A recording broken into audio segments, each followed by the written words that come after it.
Veterans get free breakfast at Scramblers as we broadcast live between 6A and 9A. That is thanks to Delta Roofing and Warrior's Journey, credible organization, Air Services, Heating, Cooling, Plumbing, Electrical, and, of course, Scramblers.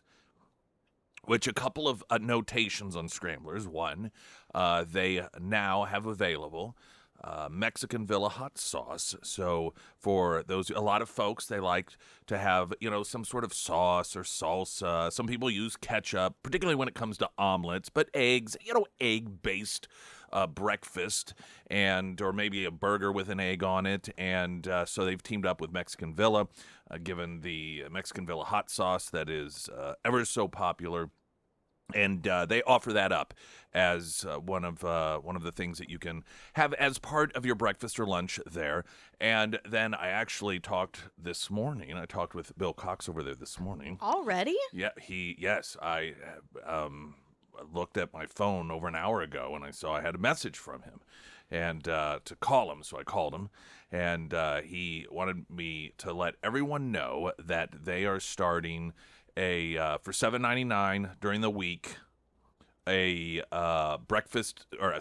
sandwich salad combo, but also on Wednesday and Thursday, all you can eat pancakes for $7.99. So if you like pancakes, It's a good deal. And you like to really push the limits, you're like, you know what, I'm going to make them rethink this all you can eat thing. If you're one of those people, then Wednesday and Thursdays at Scrambler, $7.99, all you can eat pancakes. Go There get you a Boom. buttery Boom. short stack. Short stack, tall stack. It can be an infinite stack for $7.99 on Wednesday, Thursdays. How about them apples or pancakes, I suppose? We got a lot of great stuff today. Christy Fulnecki will not be here. I know she hasn't been here forever, or like the 1 week she was available was last week, I guess, when I was gone, but she is going to be back next week with us, I do believe. Yes, in fact, I remember the last message she sent me said something about being here next week. But we have a lot of incredible stuff, including, I just love this. This is so fantastic. I don't know if you recall, but when Hillary was running against Trump and it was revealed that Russia had hacked into the DNC servers, right? Now, you got to remember, this was before the deep state and Obama had created this narrative that the Russians had colluded with Trump, or Trump colluded with the Russians, okay? This was before that. This was when we played the audio yesterday. Obama was out there saying it's ridiculous to believe that anyone, and he was talking about Trump specifically, called Trump out to quit whining and claiming that there could be election interference by way of another country. And during that period of time, there was a hack into the DNC servers by the Russians. And there was this odd little, I guess you would, result or event, revelation during all of that the DNC refused to allow the FBI to have access to their servers to investigate. And the FBI eventually just were like, oh, okay. The DNC said, oh, you know what? We'll investigate it ourselves. Seemed like a really weird thing, right? Well, according to information that was released yesterday, we now may know exactly why the DNC did not want the FBI to have access to that server. Because apparently much of the information that was on that server that the Russians would have access to was about what a health scare mess Hillary Clinton was, what a nut job she is, what a psychotic B-word she is, how crazy she... And this is amongst Democrats talking. These are emails and communications. And very, specific physical ailments. They were tranquilizing her because of mental health issues. Tranquilizing her. Like heavy doses of it. And there were a lot of grave concerns about her health and her psychotic nature amongst Democrats. And we'll get into some of the details of that information that was released yesterday. But it kind of makes sense now why it was that the DNC would not give the FBI access. They did not, obviously, they didn't want anyone outside of who already had access to it, nefariously or otherwise, to see that. So, I mean, you can imagine it was in the midst of the election between Hillary Clinton and Donald Trump. What is it with you Democrats picking these people that are like on the verge of a mental break, have mental problems for your presidential candidates? I mean, with Hillary Clinton, of course, Joe Biden, Kamala Harris. I think, the wine box was her biggest obstacle, but nonetheless, we've got that coming up. There's a lot of really great stuff this morning. A lot of good revelations. Weather. We've got traffic. Right now, the latest news update.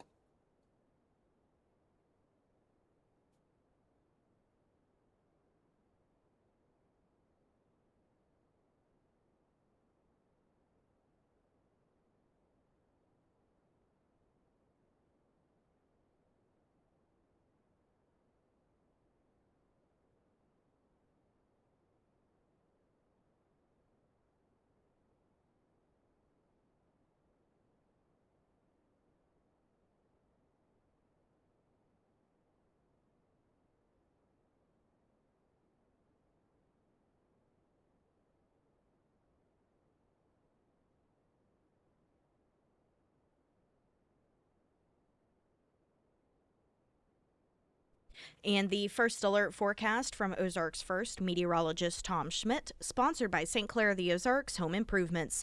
A heat advisory remains in place for the entire listening area. Today it'll be sunny and hot with a high near 96, heat index values as high as 105. Tonight mostly clear with a low around 74. For your Friday, sunny and hot with a high near 95, heat index values reaching 104. And on Saturday, sunny with a high near 94.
Mm.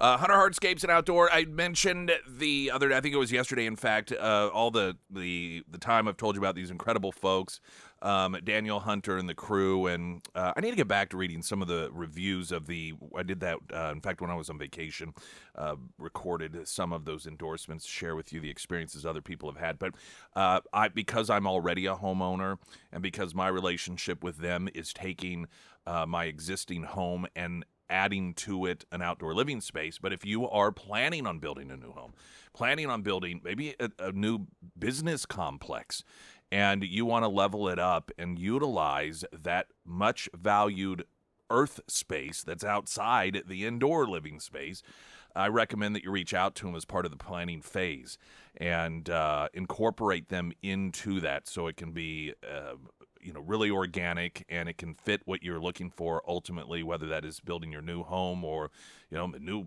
hotel or new business facility, complex, whatever it may be.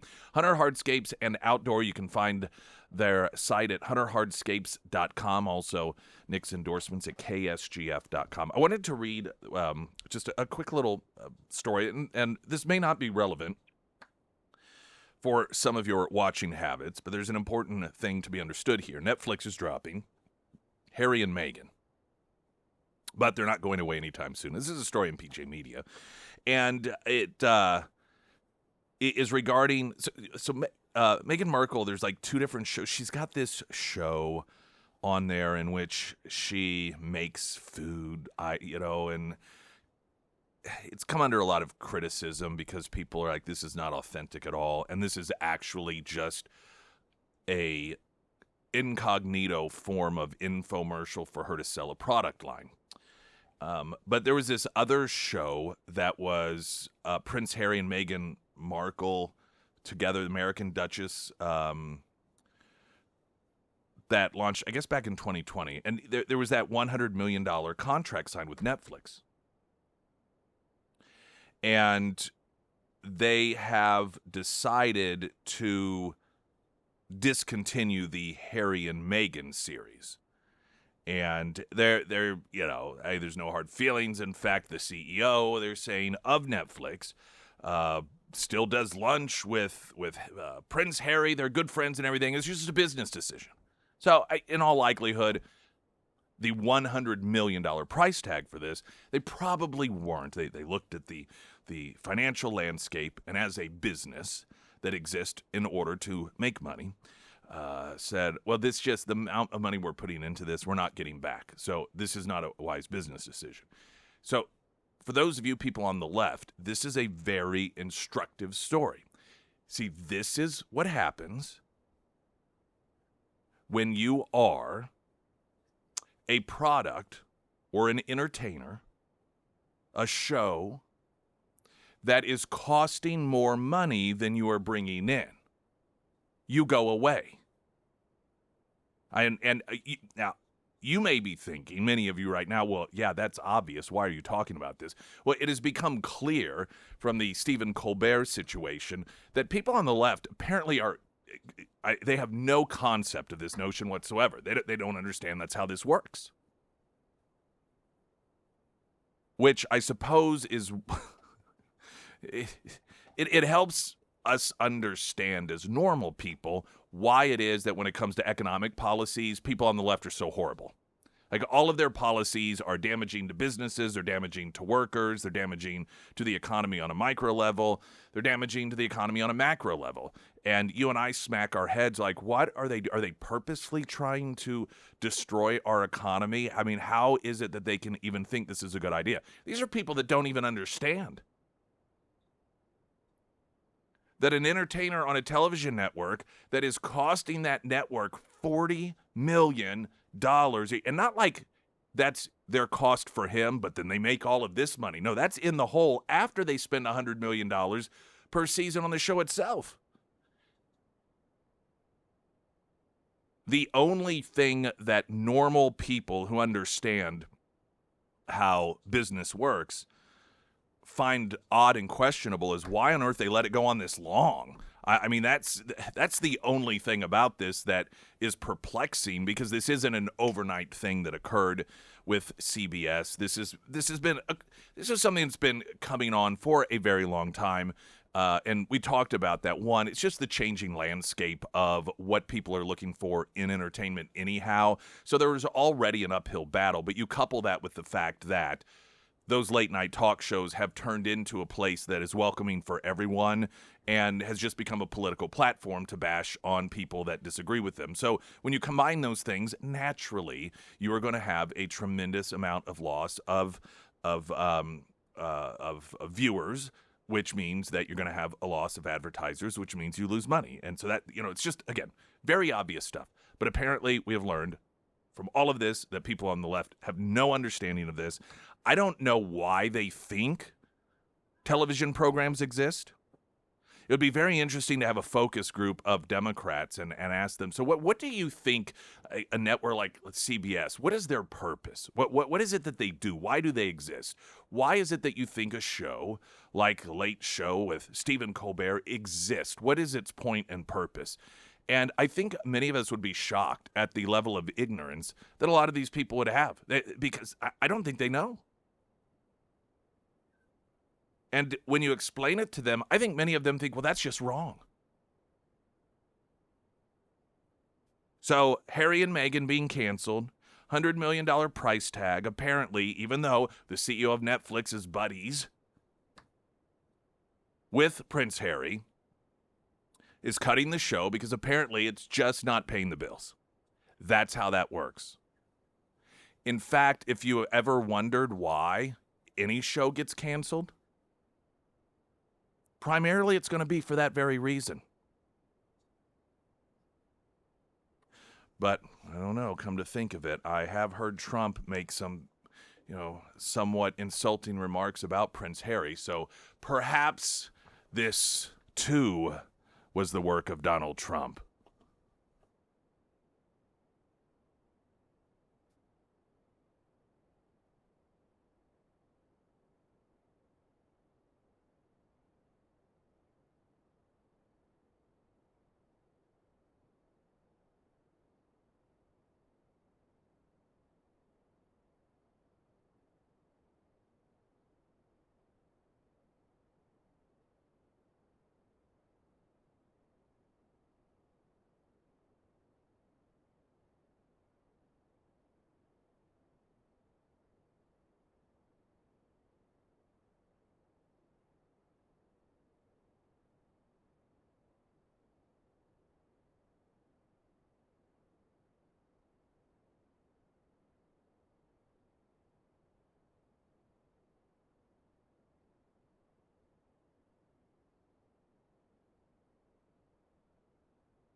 All right, new tidbits yesterday revealed. This is what transparency looks like.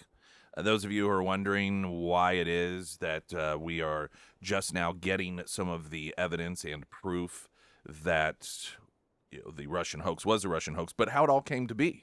See, if there's a hoax, that means someone perpetrated it. And we're learning more and more of that, the details of that, the proof of that, because of transparency. The narrative after Trump's win in 2016 was that Russia wanted him to win. Of course, intelligent people knew, regardless of any sort of allegations or rumors or anonymous sources, that just didn't even make sense. It made no sense. Hillary Clinton, as Secretary of State under the Obama administration, was the one who went over there with the red button in order to try to curry favor with Putin.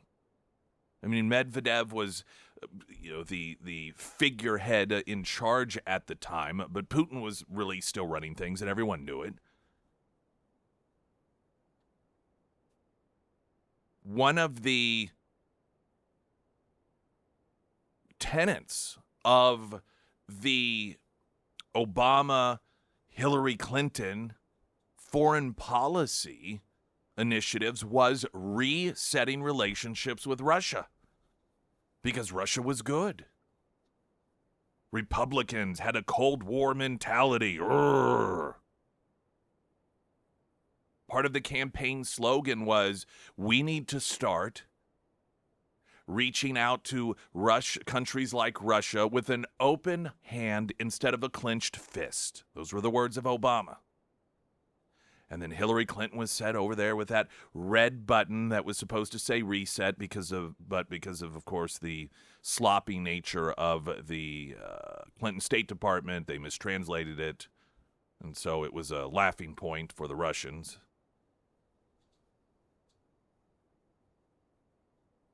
And let's not forget the response of the United States when Putin invaded Ukraine and completely took over their Crimean Peninsula, which you hear peninsula and you think, well, that's a small little. That was a huge chunk. In fact, it's such a huge chunk of land, of the Ukrainian land, that in a lot of ways it was relatively autonomous from the rest of the country. I mean, it still was, of course, part of Ukraine, but it just had culturally and even governmentally a degree of autonomy that set it apart to some degree.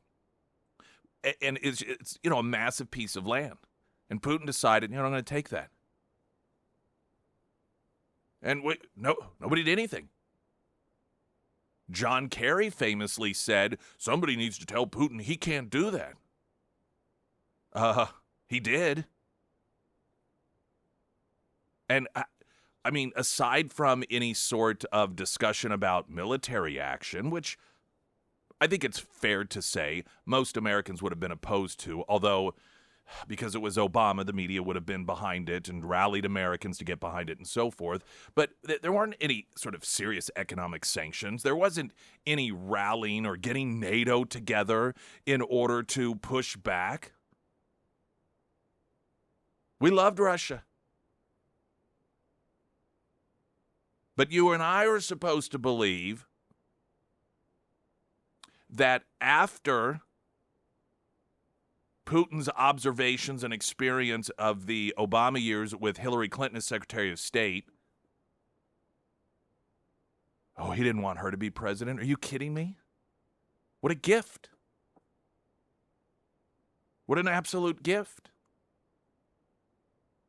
And that doesn't mean that he knew for sure that Trump was going to be hard-nosed and not allow him to get away with things like that at the time, though it was shown that he recognized that, which is why he stopped the invasion until Trump was back out of office and then resumed it while Biden was president. But he certainly knew that he could run all over Hillary Clinton if she were president of the United States. So just that alone made this assertion that Putin somehow really feared her and wanted Donald Trump to be president was absolutely absurd.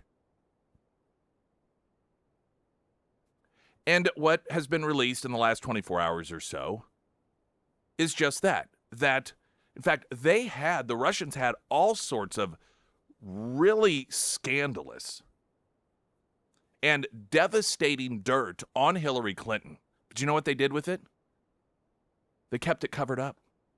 Now, why would they do that?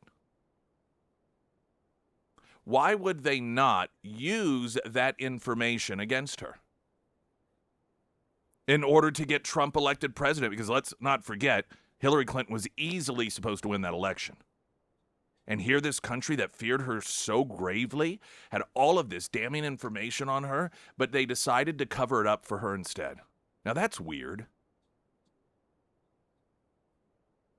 So it's just further indication, or dare I say proof, that they wanted Hillary Clinton. If they had a preference, it was obviously Hillary Clinton as president. Now, a lot of the actual intelligence findings were that Putin really, he like everyone else, thought Hillary Clinton was going to win anyhow, knew he could kind of run all over her, but he didn't really have skin in the game. It's part of the reason, frankly, that the intelligence reports found at the time that he wasn't trying to rig the outcome of the election because he assumed Hillary Clinton was going to win, and he was perfectly good with that. So what was the dirt he had? Well, I'll share that with you next because those specifics were in the intelligence reports that were released yesterday. So that coming up next. Pyramid Roofing Company, talk and text line 447 KSGF. I'm Nick Reed.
Springfield's Talk 1041, the first alert forecast from Ozarks First meteorologist Tom Schmidt, sponsored by J&S Automotive.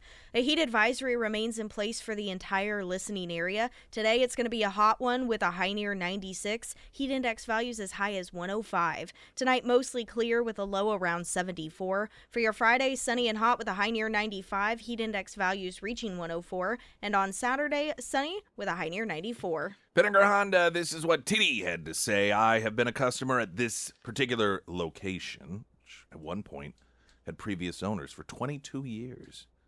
I've always been very pleased with the way they do business, from sales to service. It is the best dealership that I have used. Today I purchased a 2026 Honda Passport. Randy Thomas is a great sales consultant. He's professional, but he's also fun to work with. He shows excitement in getting you into a really nice vehicle. Josh Moore, the business manager, is also great.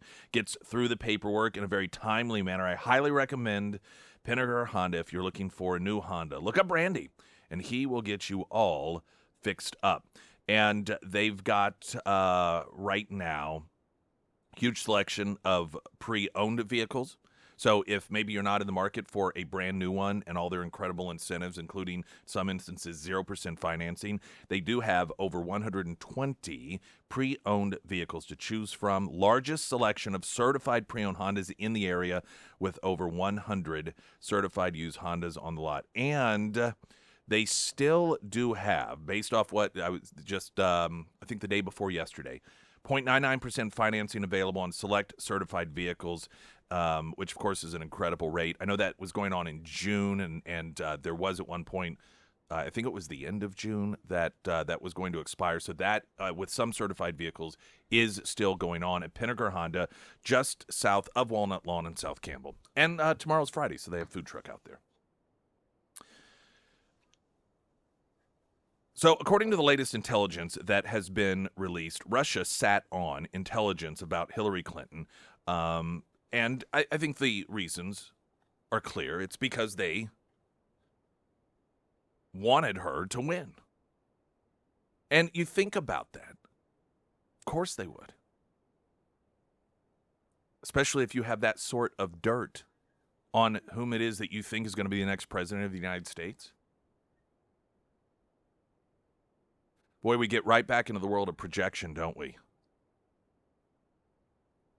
All this time, at the instruction of Obama, we've now learned they utilize manufactured fake information claiming that the Russians had dirt on Trump. Remember that? Oh, this was going to make him a real liability. Oh, they've got all sorts of dirt on him. Well, apparently what we've learned is actually it was Hillary Clinton they had dirt on, or that the Russians had dirt on. The information was revealed from a report declassified by Director of National Intelligence Tulsi Gabbard. This report was prepared by the House Permanent Select Committee on Intelligence back in 2020.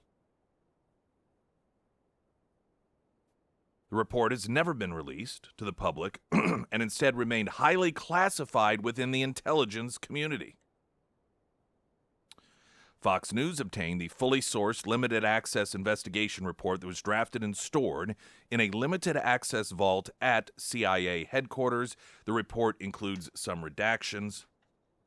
One section of the report states that the material in Putin's possession included Russian intelligence on Democrat National Committee info, DNC, showing that senior Democrat leaders found Clinton's health to be extraordinarily alarming.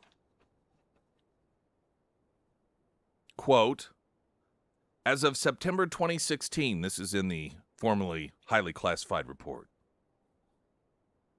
As of September 2016, the Russian Foreign Intelligence Service had DNC information that President Obama and party leaders found the state of Secretary Clinton's health to be extraordinarily alarming and felt it could have serious negative impact on her election prospects. Her health, information was being kept in, quote, strictest secrecy, and even close advisors were not being fully informed. She looks more and more like Joe Biden every day. The Russian Foreign Intelligence Service also allegedly had DNC communications that showed that, quote, Clinton was suffering from intensified psycho-emotional problems. Now, does that come as a surprise to anyone? I mean, let's be honest. This is something that has been known for a very long time about Hillary Clinton. Now, it's been put in much more common term, the B word. Books have been written, even by people who are Democrats, worked in the Clinton administration. What a psychotic nightmare. When the FBI, just to give you an idea, because a lot of this is information, it's not denied, and it isn't that it hasn't been made public, but you probably don't know about it because the media clearly is not going to promote it. Vince Foster was somebody that worked within the Clinton White House. He was a longtime ally of Hillary Clinton's, and when the Clintons were in the White House, he would kill himself. And there were beliefs and speculations, sort of like Epstein, that he didn't really kill himself, that he was killed by Democrats, specifically people in the Clinton world, because he had dirt on the Clintons, specifically Hillary Clinton. So it's kind of like an Epstein thing. And then, Hillary Clinton had somebody go take his server, his computer, his hard drive out of his office, before investigators were able to come check things out. And so there was all this stuff going on. The FBI did an investigation. And there were a number of people in the Clinton White House that worked in Hillary Clinton's circle with Vince Foster that told the FBI Hillary Clinton was responsible for his death. Not that she had him killed, but she was such a psychotic B-word that she drove him to kill himself. These are people that worked for Hillary Clinton. This is in the FBI reports. And that some of them noted the day that they felt she really broke, she just berated him, and they described how they almost saw his soul break when she was going off on him in some sort of psychotic rage. This is a woman, by the way, that so many people say young girls should look up to as a great leader. So I don't think it should come as any surprise that this classified information revealed that Clinton was suffering from intensified psycho-emotional problems.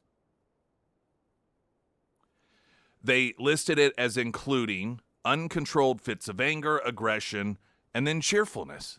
A psycho. The formally classified report states that, quote, Clinton was placed on a daily regime of heavy tranquilizers. And while afraid of losing, she remained obsessed with a thirst for power. Again, information that on one hand, it's interesting to see that this is something the intelligence community had in, their files as classified information. But on the other hand, it's like, did that really need to be classified? Is there anything in here that makes you go, what? Boy, they did a really good job of making sure that was under wraps. This is very obvious information. The Russians also allegedly had information that Clinton suffered from type 2 diabetes, ischemic heart disease, deep vein thrombosis, and chronic obstruction pulmonary disease. So she had a few things going on. The Russians also possessed a, quote, campaign email discussing a plan approved by Secretary Clinton to link Putin and Russia hackers to candidate Clinton in order to distract the American public from the Clinton email server scandal. So this is, it is somewhat satisfying with the declassification of all of this information to see all these pieces just, don't they fall into place so perfectly? It takes a picture that is sort of like a little out. You can tell what for over the years, just based off of things that have occurred. You're like, I know what that picture is. I can tell the picture, but it's like, bam, all of this sudden, everything's really coming into focus. It's you're putting together the puzzle, and there's enough pieces gone that you sort of have a sense of what it is. But then you start putting, you're like, oh, now I see. There's something satisfying about all of this coming together. Gabbard, during the White House press briefing Wednesday, said there were, quote, high-level DNC emails that detailed evidence of Hillary's psychotic emotional problems, uncontrolled fits of anger, aggression, and cheerfulness. And then Secretary Clinton was allegedly on a daily regimen of heavy tranquilizers. That's, Tulsi Gabbard, former Democrat presidential candidate, going over some of the information during a presser. Gabbard noted that then CIA Director Brennan and the intelligence community mischaracterized intelligence and instead decided to rely on dubious substandard sources to create a contrived false narrative that Putin developed a clear preference for Trump. Brennan and the IC misled lawmakers by referencing the Steele dossier to assess, quote-unquote, Russia's plans and intentions, falsely suggesting the dossier had intelligence value that he knew it was discredited. The intelligence community excluded significant intelligence and ignored or selectively quoted reliable intelligence and contradicted the intelligence community assessments. Part of the full circle of this that is, again, just so perfect is the same intelligence community that we're learning they were forced to do this.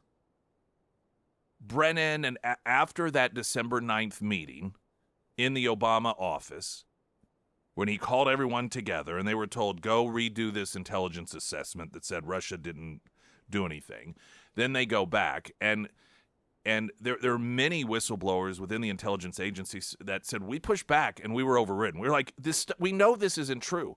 But what's funny is that they knew it wasn't true because they knew not only from the information they had, but from the information they had that the Russians had. So, like, the Russians knew that Hillary Clinton was going to create this fake dossier claiming that Putin wanted him to win and they were rigging the election. Our intelligence community knew. Like, everyone knew. You think about what was going on like in front of the curtain and then behind the curtain, and the years these people were pretending as if they believed all of this was real. And they just didn't pretend it. They orchestrated it. They put it out there. Meanwhile, the CIA, the FBI, the at least a number of Democrats, the Obama world, the Putin world, all of the Putin world, and intelligence communities in Europe, they had to know all of this. If Putin knew it, if our intelligence community knew it, they knew. And they're watching, knowing the truth. They're watching Democrat lawmakers come out there like Adam Schiff and Kamala Harris and Obama, all of them talking about, oh, yes, we're really concerned about this. Oh, yes, it really looks like Russia tried to rig the election for Trump. They're watching these hearings. They're watching our news put out this propaganda. And the whole time, the world watching and the people who, quote, run the world, they all knew that it wasn't real. And they all knew it wasn't real. They all knew of the scam.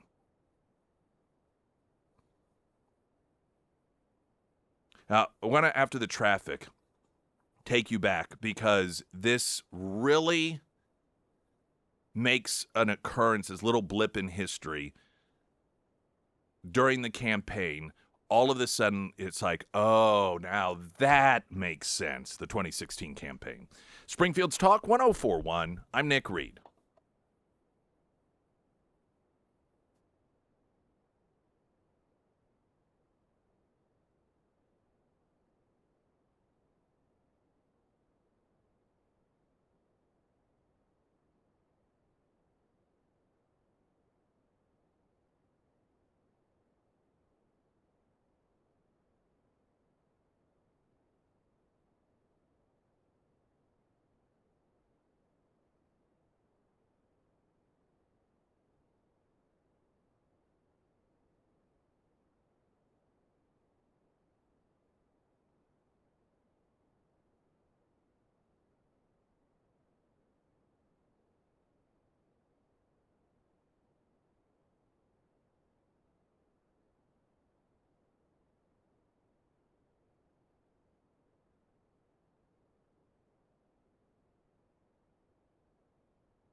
Today should be a great day to listen throughout the day to the different shows, different programs, given the newly declassified information regarding the Russians and all the dirt that they had, not on Donald Trump, but on Hillary Clinton. And this is information that was this communication within the DNC.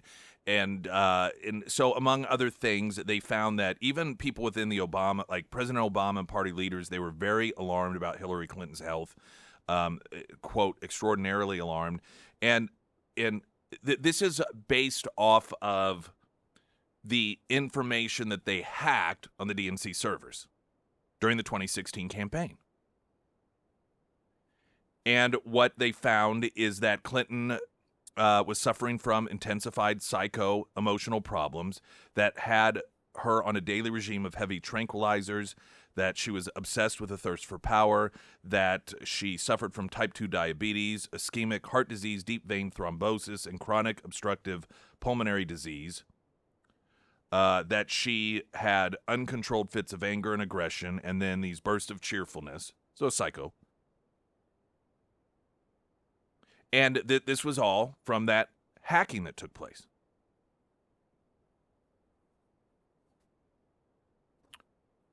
So I went back and grabbed a couple of stories.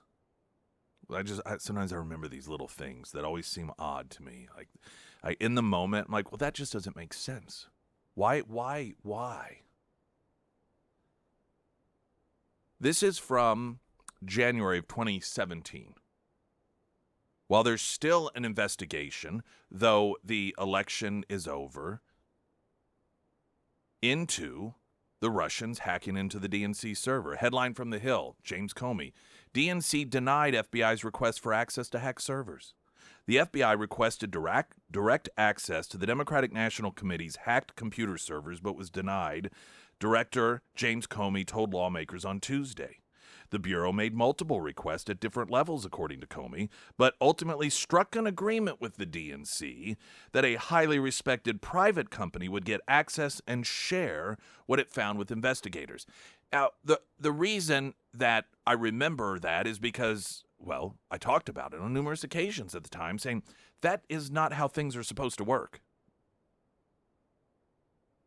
Like, can you imagine if a bank has somebody hacks into the bank and they get access to people's information, and then the FBI comes along in order to do their investigation? The bank's like, you know what? No, we're not going to let you have access to this. We'll have one of our people do it, and we'll let you know what they find. And then the FBI going, oh, okay, that's not how that works. Oh, we'll investigate the crime, and we'll pass along the evidence. Not only highly unusual, but at the very least, completely unethical. There was a subsequent story, BuzzFeed, on January 6th. DNC, the fight with FBI over hacked servers was all a misunderstanding. And so the DNC was out there saying, oh, they never asked us. There was miscommunication. And Comey was out there saying, no, we asked several times. But eventually, for whatever reason, Comey was persuaded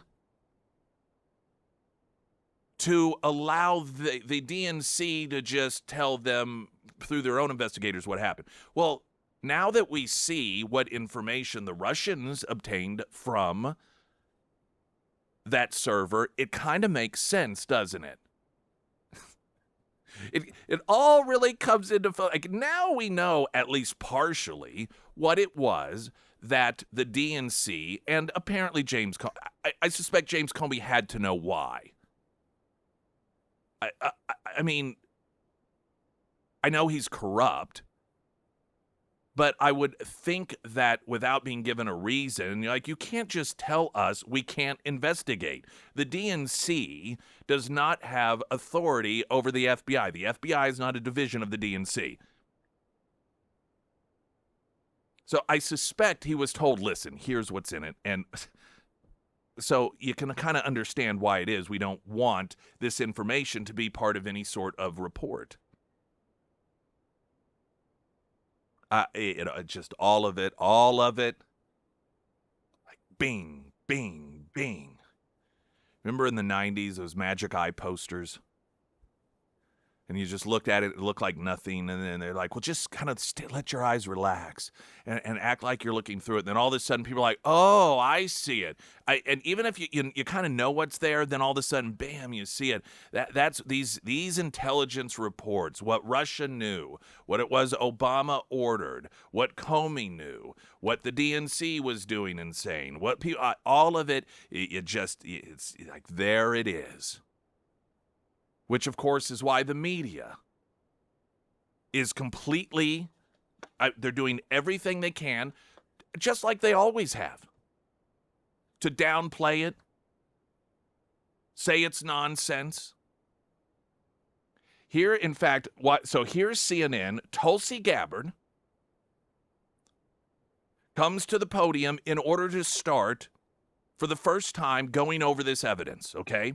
So she comes to the podium, and she's got newly declassified information, because they're always, well, what evidence, what evidence? So here she is for the first time. Here's CNN's coverage of it, unveiling this information. Multiple intelligence community assessments released in the months leading up to the November 2016 election concluded that Russia had neither the intent nor capability to impact the outcome of the U.S. election. On December 5th. We've been listening there to the Director of National Intelligence, Tulsi Gabbard, continuing on what has now been a multi-day effort, not only with public statements like this, but release of documents to attempt to back up the quite extreme allegation that President Obama is guilty of treason and that he worked in some sort of conspiracy with Hillary Clinton, et cetera, in the assessment by the intelligence community at the time that Russia interfered in the 2016 election. So that's the way, of course, it gets covered. Well, we need to hear some evidence. We need something hard. She gets up there. The moment she gets to it, they start talking over her. Well, now what? You don't need to listen to that. Here's what's going on. I mean, she just obviously is once again peddling these conspiracy, trying to convince us of these conspiracy theories. But they continue to not provide any evidence, which of course she's doing as they're talking over her.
Here's honest Democrat Jonathan Turley on the media's lack of interest in all the new revelations. The fact is, for those of us who were involved in different aspects of the first term in the media or in Congress, that was a real dog pile. The minute he came into office, he faced this investigation that consumed much of it. They were successful.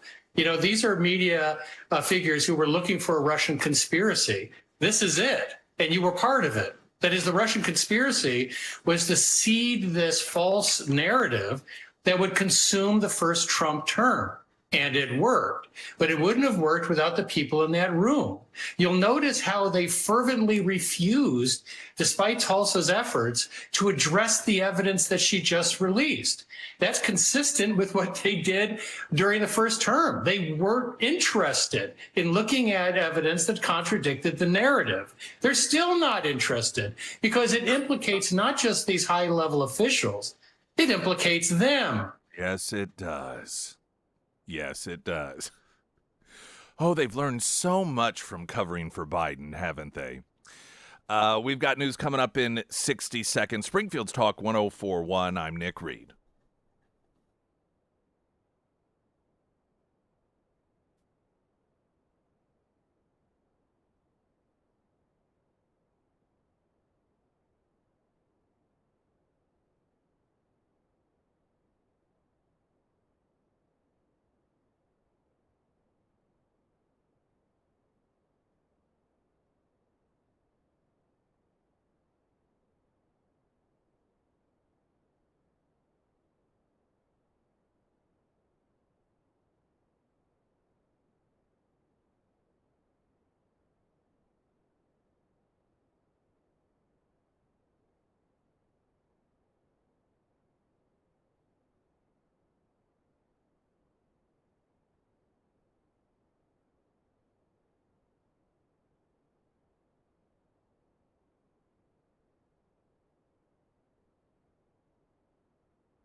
Springfield's Talk 104.1. Hello, everyone.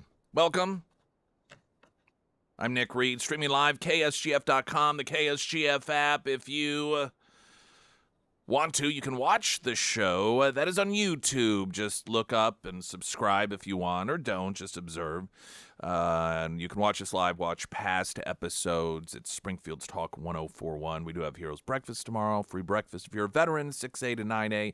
That thanks to a collaboration between Scramblers, The Warrior's Journey, Delta Roofing and Air Services, Heating, Cooling, Plumbing, Electrical, and some enhancements to Scramblers. Now, for those of you that like to have, whether it's your eggs or your omelets, some sort of little spice to it, a little sauce or salsa, you can now get at Scramblers Mexican Villa hot sauce, which I know is a favorite in the 417. So that is an offering that they do have at Scramblers. And now on Wednesdays and Thursdays, all you can eat pancakes for $7.99 as well. And you know what? If you want to put Mexican Villa hot sauce on that, you just do that. Because the world is a rainbow. 6A to 9A tomorrow. I don't know what that meant. We will be doing that free breakfast for veterans at Scramblers. We'd love for you to come by and just have a good time. There's this move by the city to, increase taxes again for a convention center. And, convention centers are important. Convention centers, when they're done properly, they help bring people that I guess would potentially qualify as tourists to the community that otherwise would not. I've always just been really interested when you drive down, whether it's 44 or 60 or, I don't know, any other highway, and you'll see these signs that promote any little town and come visit Main Street and such and such. I know I've seen numerous, at least on 65 for Carthage. Now, I remember those because, that's where I went to high school, Carthage, Missouri. And I just think to myself, do people, if they're just trying to figure out, where should we go? We've got some vacation. What should we do? Do they go to places like that? Do they go to, Mansfield because of a festival or, I just don't know. I mean, I guess some people do. That's the sort of thing you would do, Sarah. You're that sort of person, aren't you? Sarah's the sort of person that will go to the biggest thimble in Oklahoma or whatever, right? Don't judge me. Well, I'm not judging you. I'm just saying that you're that sort of person. I am. I've been to the world's largest totem pole and a big blue whale on a pond, and you know what? They were pretty cool. Yeah. It's so everyone's different. But when it comes to bigger areas, you want to draw from far away. So Branson seems to me like the sort of place that people may go to, just thinking of local areas, because of the vast amount of entertainment. Obviously, a big city is St. Louis, Kansas City, Las Vegas, New York. These are places that, even if you don't really even know what you're going to do, some people will go because you just know that it's an iconic place and there are things to do there, and you'll find things to do there because people go there. But then there are cities the size of Springfield, and while I think Springfield has a lot of tremendous offerings, I think Springfield has a lot of tremendous offerings that are beyond what other cities the size of Springfield have. And of course, we could list through them. I'm sure you know what most of them are. And of course, Branson being not that far away, that is an additional thing for people to do. But I also think to myself, if you are someone who, lives just, I don't know, Nevada, and you're like, let's go to vacation somewhere outside. We always go to Vegas. Let's find some place to go in the country. What is what Springfield has, as much as we do have and as neat as some of the things that we have that are bragging points for people that may come visit, is it enough to make people say, we should go to Springfield, Missouri? I don't think it would be for me. So it's like you have to figure out other ways to get people to come in, and convention centers are one of those, because, you know, a lot of times conventions are chosen just based off of location. And if you're talking about a convention for some sort of company or some sort of organization that is spread out all over the country, Springfield's kind of in the middle. And so geographically speaking, it's a real, I would think, in the plus column, if, again, you're dealing with people in your organization, your business, that are going to have to come from all over the country, because then, hey, everyone's kind of going to be in somewhat of an equal position. Some people are going to be much closer, some people are going to be much further, but it's sort of a mixed bag. And I think once you do get people here for something like that, there is plenty of stuff to do to occupy whatever free time that you have. So I think that particularly for a city like Springfield, a convention center makes a tremendous amount of sense. I also think you have to have a hotel connected to it. I think that is a huge thing.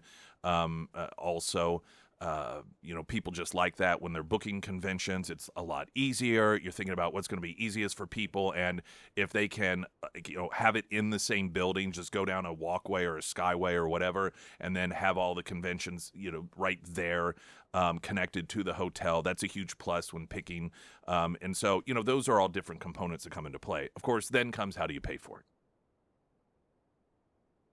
And Springfield loves to default to the taxpayers, it seems like, on everything that costs money. And Springfield is this contradiction that is not uncommon with government.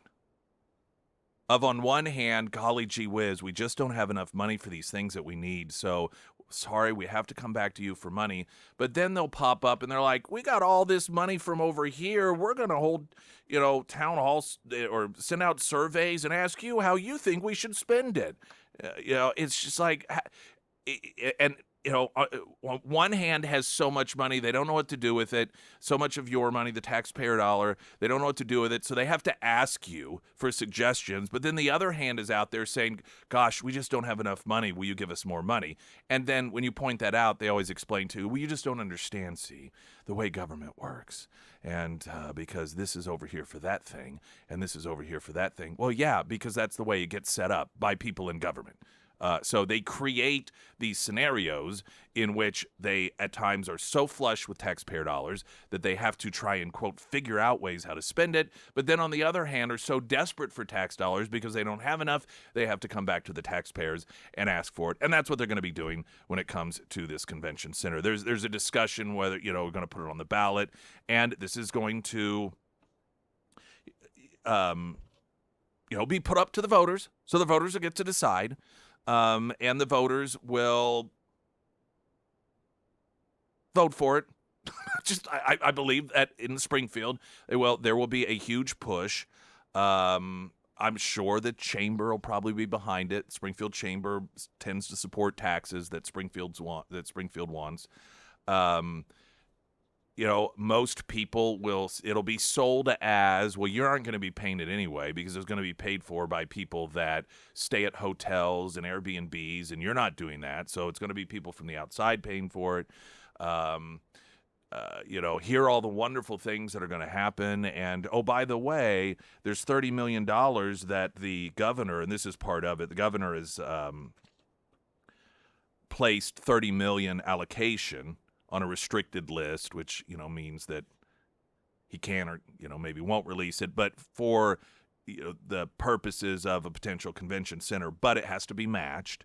And so that sort of becomes a selling point that, well, there's $30 million that we'll lose. We'll, quote, lose $30 million if we don't do this. And, it's just going to be another instance. And when we get closer to this happening in the vote, we'll talk about it more, though, again, into the wind, because I believe it will pass. probably by a pretty hefty margin. They're simply because something, infrastructure, program, whatever, is a good idea and can be a benefit, maybe even something needed for a particular community, doesn't mean that doesn't mean that taxpayers should be the ones to foot the bill for it. But secondarily, even if they should, or it's reasonable to expect that they may, it doesn't mean that it is impossible to find that money elsewhere. We tend to allow ourselves to be lulled into this belief that whenever the government says, Springfield in particular, oh, here's a thing we need, but the only way we can get any money for it is if you give us more of yours. And so it becomes this sort of binary choice. Well, if you like this idea, that means you have to support you giving us more money in order to pay for it. And I would just encourage people to recognize that's not always the case. But again, well, as time gets closer, I think that, I will say bottom line, if it's done right, I think that having a convention center above and beyond what we have now is something that definitely would be a plus for Springfield. But going from, oh, you decided that means that you need to support this tax increase over here. That is what oftentimes I disagree with, that this equals this. Traffic in a moment. Right now, the latest news update.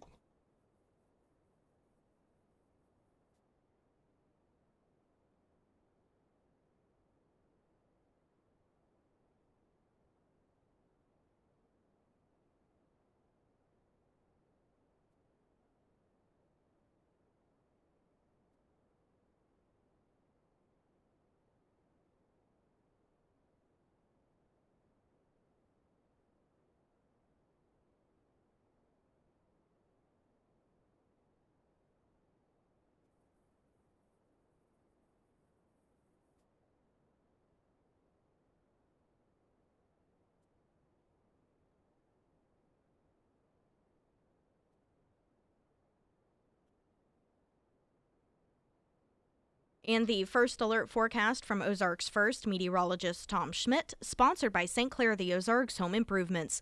A heat advisory remains in place for the entire listening area. Today it's going to be a hot one with a high near 96, heat index values as high as 105. Tonight mostly clear with a low around 74. For your Friday, sunny and hot with a high near 95, heat index values as high as 104. And for your Saturday, sunny with a high near 94.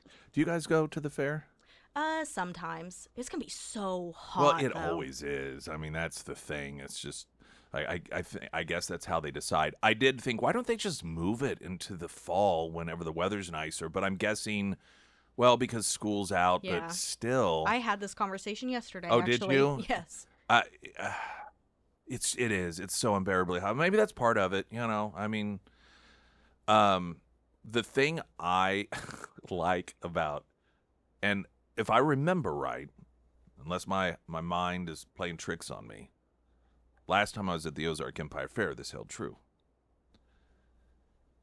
That fairs seem in some capacity stuck in time, but they're stuck in time that was my era of growing up.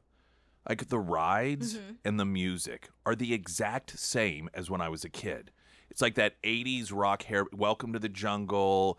You got, the Guns N' Roses music playing. You got all that like 80s rock stuff during a lot of the rides and everything. And I just don't know of any other form of entertainment that is culturally relevant that seemed to have stopped in a certain era, and it just continued. I mean, you know what I'm saying? Yeah, Am I no. off base on that? I love it. Maybe it's a rule. We Yeah, gotta play I 80s don't rock. know.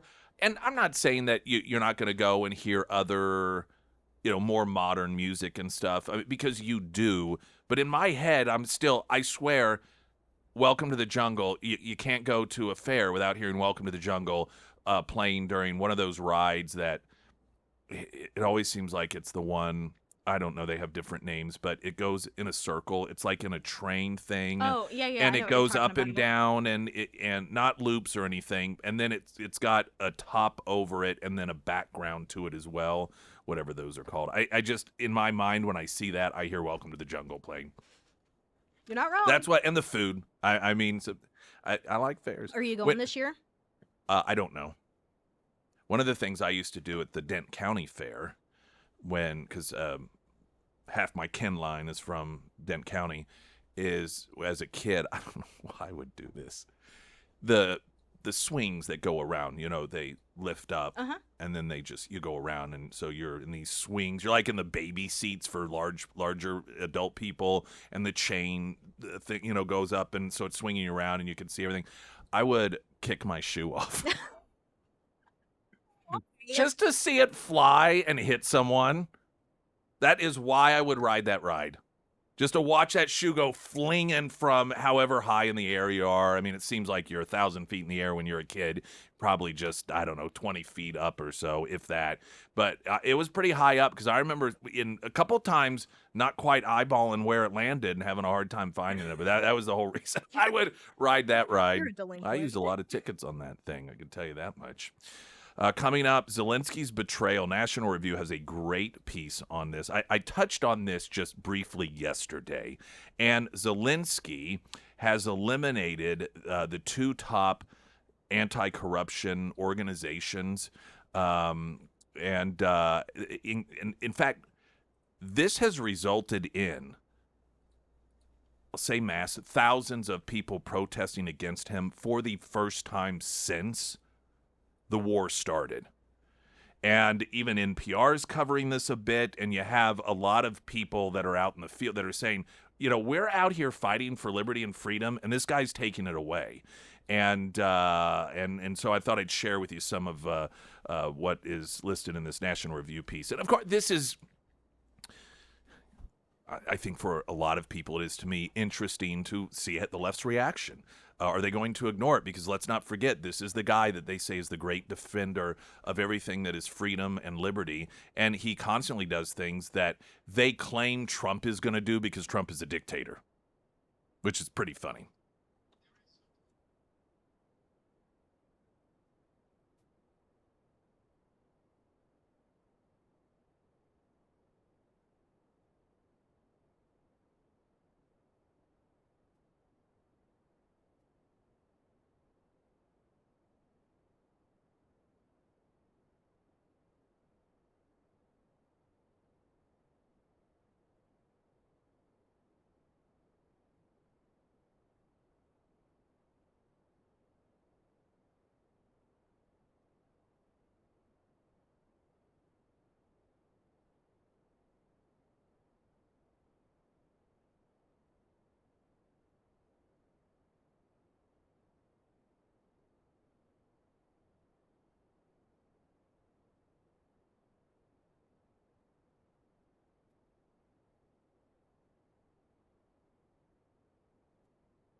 Couple of Pyramid Roofing Company talk and text line messages regarding local fairs. They did change one thing. I was talking about how what I love about, in my head anyway, a fair, an Ozark Empire Fair, in my mind is this way, is that it really hasn't changed much from when I was a kid, including the music oftentimes and the rides as well. They did change one thing. Someone texted in. They used to hand out sample packs of Skull Bandits to young kids in the 80s. I do not remember that. Of course, you weren't born then, but yeah, I don't remember that. I remember you could win goldfish. You could win live animals. I think you You'll can win still live, win probably. goldfish. I don't know. It's been a long time since I've been. Even then, I'm one of these people I feel sorry for animals to the point of irrationality. And I would just feel bad for those goldfish and those those little cup things you'd have to throw in. If your ping pong ball got in there, you got the goldfish. And I always felt bad, even as a little kid, thinking, I bet so many times they don't get a good home. Well, we still have that game, but maybe no Oh, more do they? goldfish. Yeah. I'm kind of surprised they're even allowed to legally. Someone had noted that, let's see.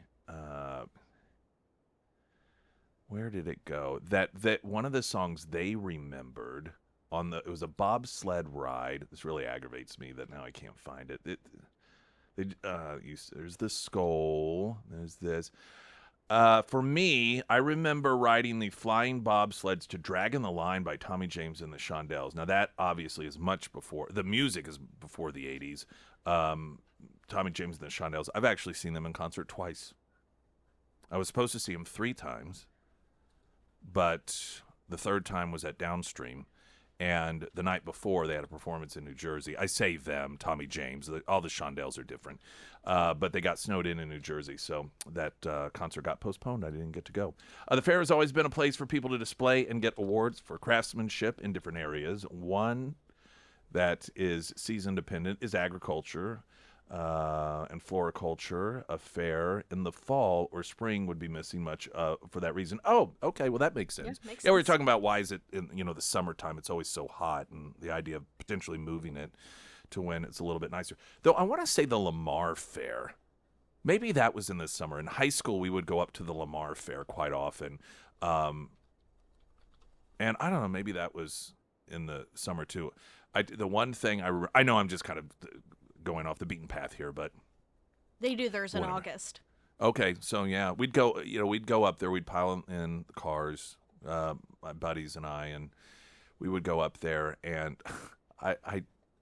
it was around the time, I want to say, that Pocahontas had come out, the Disney cartoon. It was really popular. I know it had already been out at that point. And the reason I know that is because, and this is the thing I just always remember, there was one of the booths where you could win a prize, popping balloons with darts or whatever it is. And one of the prizes there were a number of different T-shirts, and one of them was a T-shirt. And it had written in that sort of driftwoody Native American stuff the words, "I nailed Pocahontas." And I just remember thinking, first off, who would even think of this? But I remember thinking that it was so funny because it was in this driftwood and everything sort of Native American feel. And now that was back in probably 93, 94. And I remember that to this day. I nailed Pocahontas. That's what I took away from the Lamar Fair. All right, I do want to share with you this National Review story.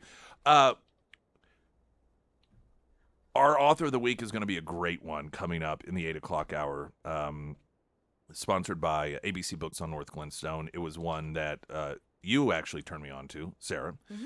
And then when I was setting it up, someone else in the office, when I mentioned the name of the author, he said the book name. And I said, like, this is actually the follow-up. And he's like, oh, that is such an awesome one.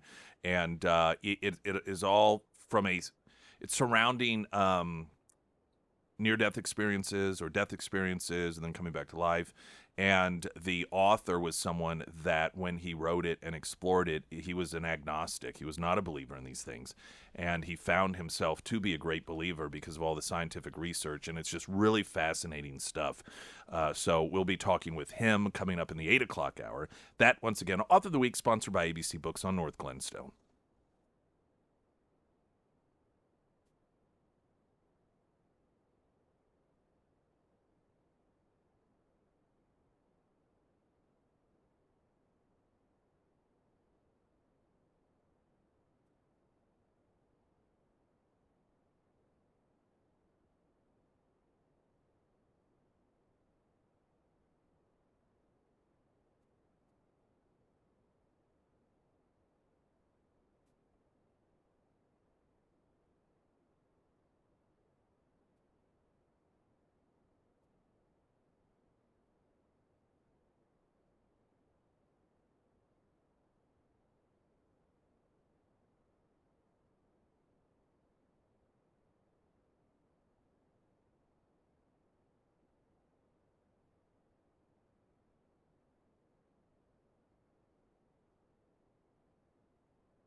I got a traffic update and then weather 60 seconds after that. Someone mentioned, a song synonymous with Fair's Crazy Train. Do you think this season that song might be in high rotation? I believe so. Yeah, I could certainly see that being the case.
Field Stock 1041, the first alert forecast from Ozarks First meteorologist Tom Schmidt, sponsored by J&S Automotive. A heat advisory remains in place for the entire listening area. Today it's going to be a hot one with a high near 96, heat index values reaching 105. Tonight mostly clear with a low around 74. For your Friday, sunny and hot with a high near 95, heat index values as high as 104. And for your Saturday, sunny with a high near 94. You can still register via text to win tickets to see Kane Brown. That is coming up Saturday. I'm guessing winners, is it a digital ticket? Is that I believe so, and I think today is the last okay? day Well, people can text in. let me see if I have it listed as I well. think it's today.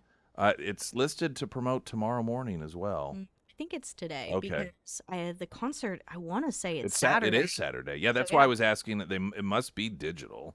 Yeah. I would think. So if you want to win tickets to see Kane Brown, your chance is by texting Brown, BROWN. Don't forget, all one word. All one word. To the Pyramid Roofing Company talk and text line 417-447-5743. National Review has a piece, Zelensky's betrayal. Now, I'm reading this to you for a couple of reasons. They're sharing this information. It's not extensively long, but it gives you, well, it's going to fill you in on some things that are going on in Ukraine right now that you probably aren't going to see in the news because it's not real synonymous with liberty and freedom. And we've been told Zelensky is the beacon of democracy in that region of the world. And I find it pretty amusing that the things that the left claim Donald Trump is going to do in this country are the things that Zelensky has actually done in his country, and they wave the Ukrainian flags in support of Zelensky. I mean, you've seen these protesters, particularly some of them on No Kings Day. That's what kills me when they're out there. No, or they'll have a sign that says No Kings, and right next to them is somebody with the Ukrainian flag. Like, you want just a snapshot of people who have no clue what is going on in the world. No clue. So, Noah Rothman has this piece in National Review, Zelensky's betrayal. Events are moving fast inside Ukraine. This Tuesday, the country's parliament passed legislation that weakens the independence and authority of two institutions designed to promote good governance: the National Anti-Corruption Bureau, known as NABU, and the Specialized Anti-Corruption Prosecutor's Office, known as SAPO. Despite profound opposition to the law from Ukrainian opinion leaders, from journalists, from activists, from social reformers, Zelensky signed the legislation into law late Tuesday night. Quote, anti-corruption infrastructure will work without Russian influences, Zelensky said in defense of the controversial move. Defending the Ukrainian state requires a strong enough law enforcement and anti-corruption system, later adding one that ensures a real sense of justice. Now, what he's referencing there, his argument is the argument that he uses for the newspapers he's shut down, the TV stations he's shut down, the political parties he's made illegal, is that, well, they're influenced by Russia. And so he's arguing that these independent anti-corruption organizations are controlled by Russia, and so that's why he's shutting them, or taking over control of them. But his fellow countrymen appear unconvinced.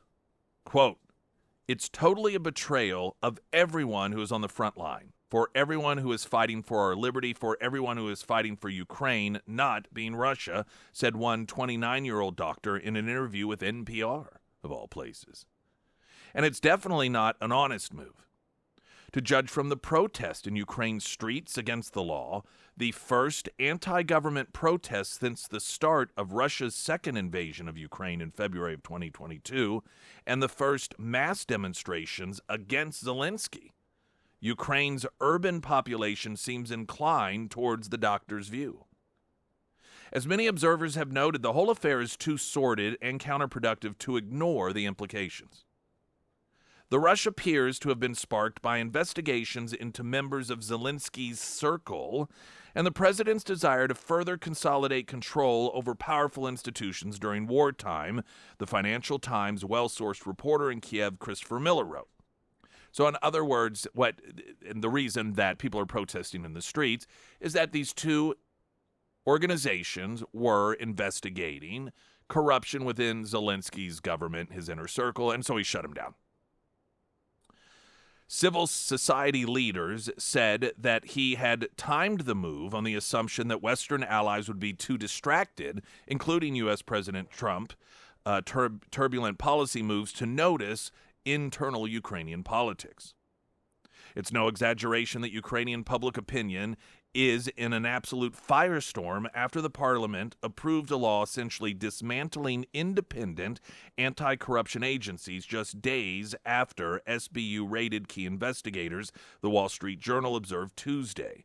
The exercise hasn't just inflamed tensions inside Ukraine, it has also frustrated Kiev's European and G7 partners. Quote, Ukraine's path towards EU accession said EU Economic Commissioner Vladimir Drobensky, will require strong capacity to combat corruption. No one knows this better than Zelensky himself, who ran for the office he occupies on a platform seeking better relations with Russia and stricter anti-corruption measures to smooth the path to EU accession. So much for that. In all wars, there's tension between security needs and domestic preservation, RT Weatherman Foundation President Megan Maab wrote. And while she conceded the efficacy of the organizations as anti-corruption bodies was hardly beyond question, giving the political class control over investigations is dangerous. Moreover, external public perception of countries and bodies matters greatly, whether you like it or not, she added. Zelensky's maneuver is all but certain to retroactively ratify criticisms of his government among Western elements, who have been hostile towards Kiev's cause from the onset. They can go and pursue the various inspectors general reports detailing where U.S. support for Ukraine is going if they have concerns. They haven't yet. Regardless, the negative headlines will suffice for evidence of the charge they've been making for years, that Zelensky's government is a corrupt enterprise unworthy of preservation against Russia's subjugation. That would be backward logic, at least, if it comes from those who perceive themselves to be hard-nosed realists. The value of Ukraine as a bulwark against Russian aggression against America's treaty-bound allies in Europe doesn't depend on the existence of compatible values, though that would be nice. It is a raw, dispassionate argument over the relative benefits of denuding Russian hard power and its ability to project force abroad. And yet, values do matter. Shared ideals matter. The preservation of the West's goodwill towards Ukraine matters, to the extent that Zelensky's cave jeopardizing jeopardizes those intangible assets, there could be hard-powered consequences that flow from them. Now, two things about this. One, again, it is, well, just this is the reality of what's going on. And this is also a demonstration that this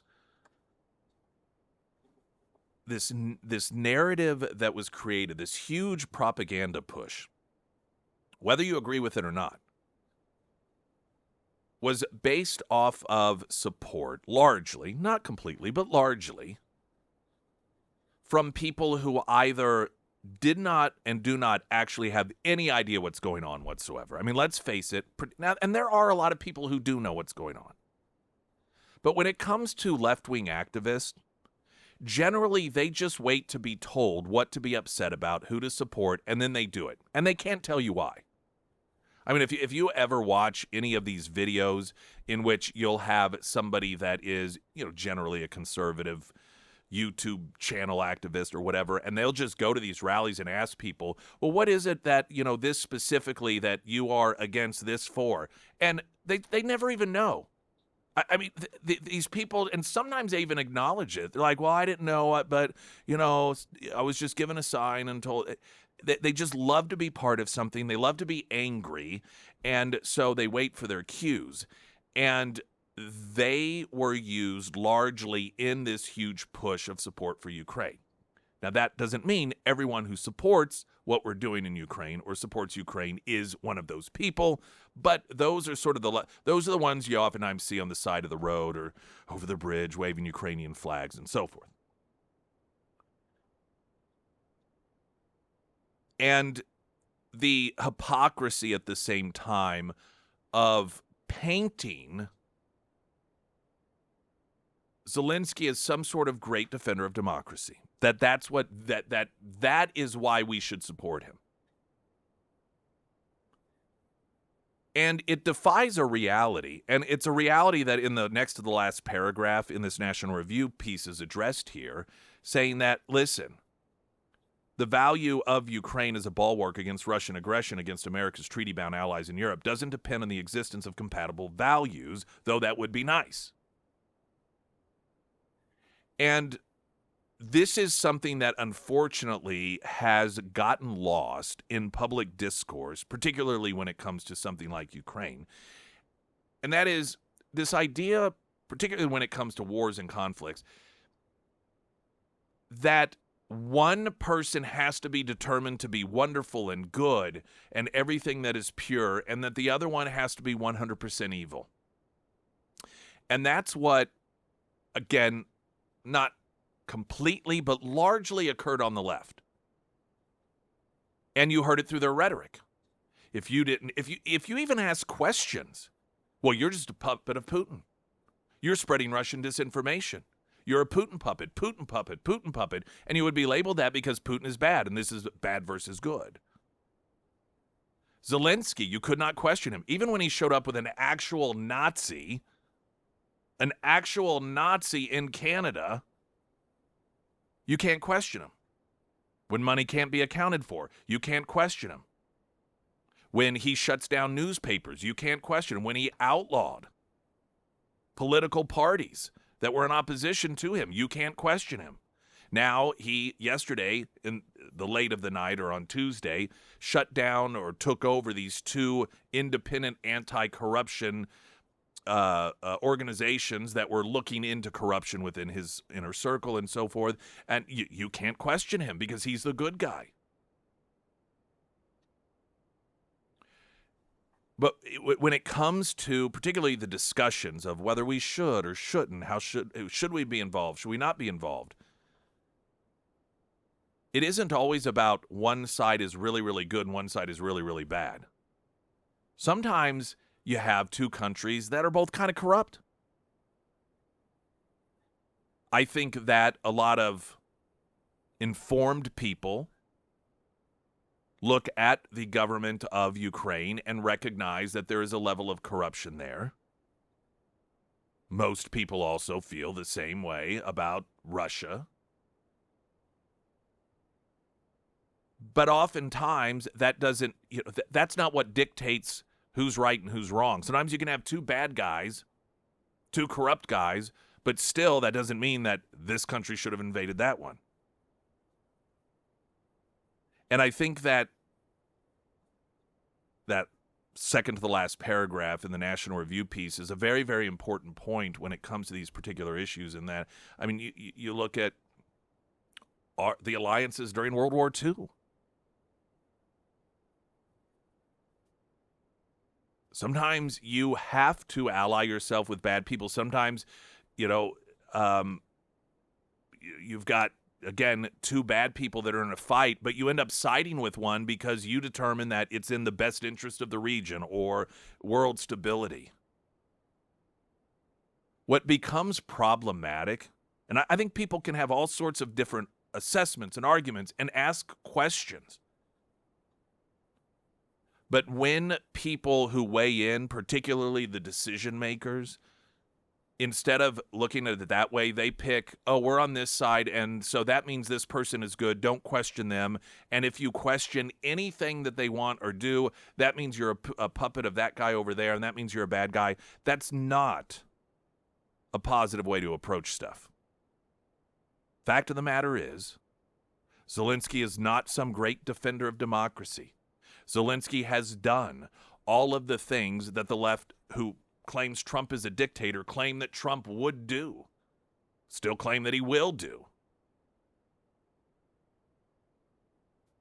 But that at the same time, it doesn't necessarily mean that you have to be a supporter to recognize that of Vladimir Putin. Springfield's Talk 1041, I'm Nick Reed.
Sarah Myers. Thank you. Sarah Myers. Foreman Mechanical Heating and Air. There's nothing worse than when it's 95 plus degrees outside. You're hot. You want to go home and relax. And then you get home and your house is muggy because your AC is not working properly. And then you get drunk and in a fist fight over who's gonna have the sea-doo for the weekend. That's true. Yeah. Well, I don't want that. You don't want that. The Foreman Mechanical Heating and Air team, they don't want that for you. They don't. They really don't. That's who I trust for all of my HVAC services, from AC tune-ups to service repairs to new unit installs. They do it all. And they also offer residential and commercial services. So if you're a business owner out there, the Foreman team, they can help you out as well. They're upfront. They're honest. So if your AC is not running up to par, or maybe this is the year that you're ready to pull the trigger and upgrade your unit, reach out to Russell today and schedule his team out to your home. Now you can find all of the contact information for Foreman Mechanical Heating and Air under the Sarah's Endorsements tab at ksgf.com.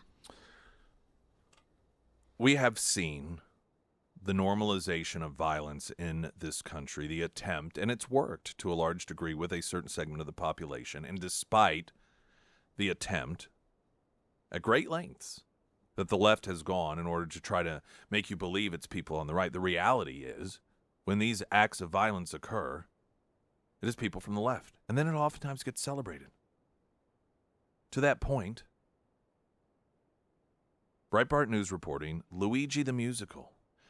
This is the individual who sought out and murdered the CEO of a healthcare company. Or United Healthcare, the CEO. Luigi the Musical. Expanding to more cities after San Francisco shows sold out. The satirical musical about alleged United Healthcare CEO murderer Luigi Mangione and his time in prison with Sean Diddy Combs and Sam Bankman-Fried may be going on tour.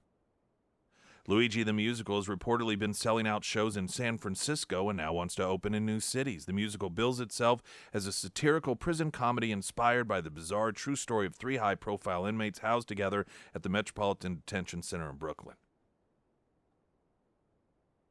Now, listen,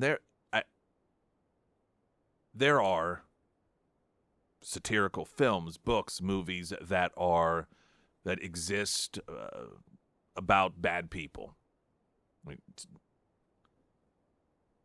When I was in high school, did Reader's Theater. We went to State on Assassins, which was a Stephen Sondheim production about would-be or successful assassins of U.S. presidents. The musical. It has some humor, dark humor sprinkled into it.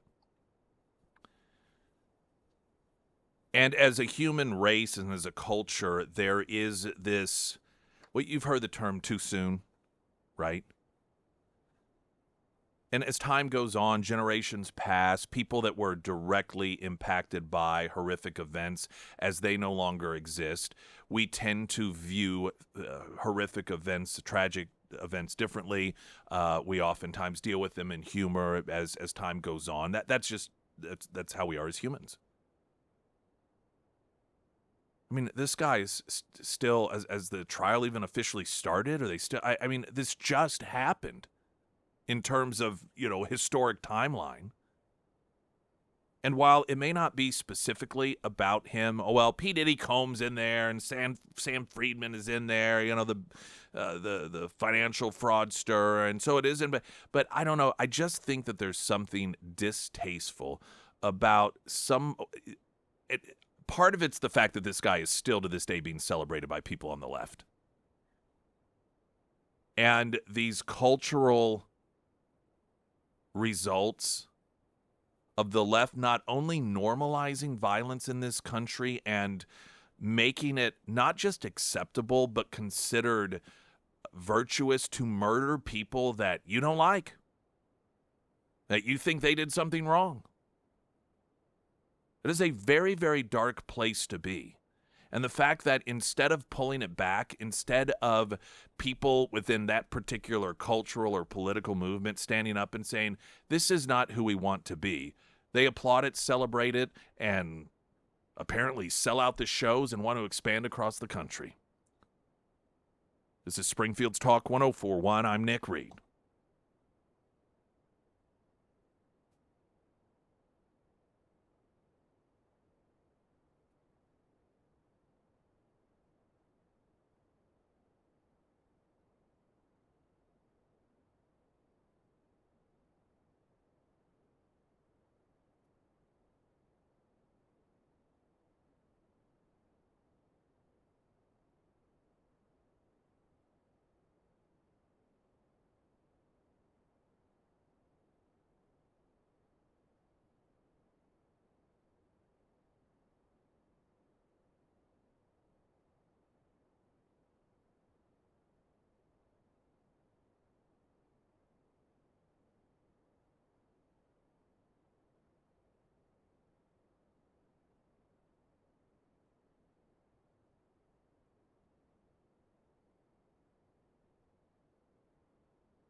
All right, another hour straight ahead, including Author of the Week. Tomorrow morning, we do have a Heroes Breakfast at none other than Scramblers, free breakfast for veterans till 6, 8, and 9 a. Scramblers, which is now the home of all-you-can-eat pancakes for $7.99 on Wednesdays and Thursdays. We've got news coming up in 60 seconds. I'm Nick Reed.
I want a great homeloan.com for all of your home loan needs and second glance, second opinion, second option. I think that sometimes people believe that it doesn't matter where you get your home loan or your refinancing, that everything's going to be the same no matter where you go because of rules and regulations. And it is a highly regulated industry. And you think, well, listen, whatever my credit score is and my debt to income ratio, I mean, that's what's going to decide it anyhow. There are at times some differences, but ultimately it's the customer service aspect of it. I can tell you this. On more than one occasion, I've had conversations with either Anthony or Alex Carricker about people who have come to them after they started the process with someone else. Maybe it was their traditional place that they've gone and gotten loans in the past. And because there were some difficulties, little bumps in the road, or that they essentially ghosted them, or like, well, I don't think we're really going to help you out with this. And then the Carrickers did. So I tell you that not because that means, oh, if you aren't, wherever it is you've gone and they're like, we can't help you, that automatically means that magical things are going to happen with the Carrickers and their team. But I tell you that because they are willing on a customer service level to do what oftentimes others aren't, in order, just in terms of the amount of time it takes. I'm not saying that it's necessarily the most difficult thing in the world, but a lot of particularly larger industries, they say time is business, and this is the amount of time, like a drive-through, where they have the clock and everyone should get through in 90 seconds, or otherwise we aren't doing a good enough job. And so if you become too time consuming, they will work to dump you. That's not what you get with the Carrickers, and I want a great homeloan.com. So I would go to them first, but maybe second, even if it's a second opinion, just to find out what it is that they can offer you for all those home loan needs, refinancing needs, reverse mortgage needs. I want a great homeloan.com. We've got Author of the Week coming up here in just a couple of moments. Right now, the latest news update.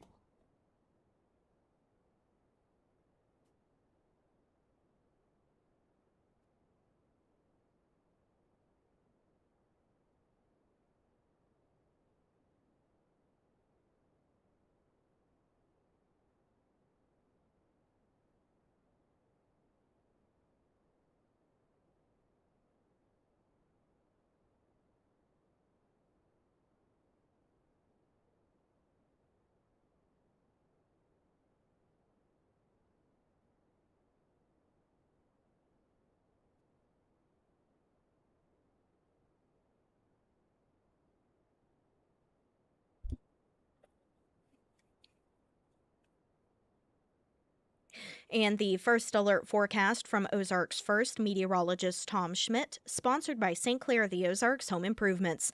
A heat advisory remains in place for the entire listening area. Today it's going to be a hot one with a high near 96, heat index values as high as 105. Tonight mostly clear with a low around 74. For your Friday, sunny and hot with a high near 95, heat index values as high as 104. And for your Saturday, sunny skies with a high near 94.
I'm Nick Reed, and it's Thursday, which means it's Author of the Week, sponsored by ABC Books on North Glenstone. And our author today is John Burke, author of the New York Times bestseller Imagine Heaven, an international speaker. He's addressed hundreds of thousands of people, 30 countries, topics of leadership, spiritual growth, and the exhilarating life to come. And his follow-up book to Imagine Heaven is Imagine the God of Heaven. And I thank you so much for being here.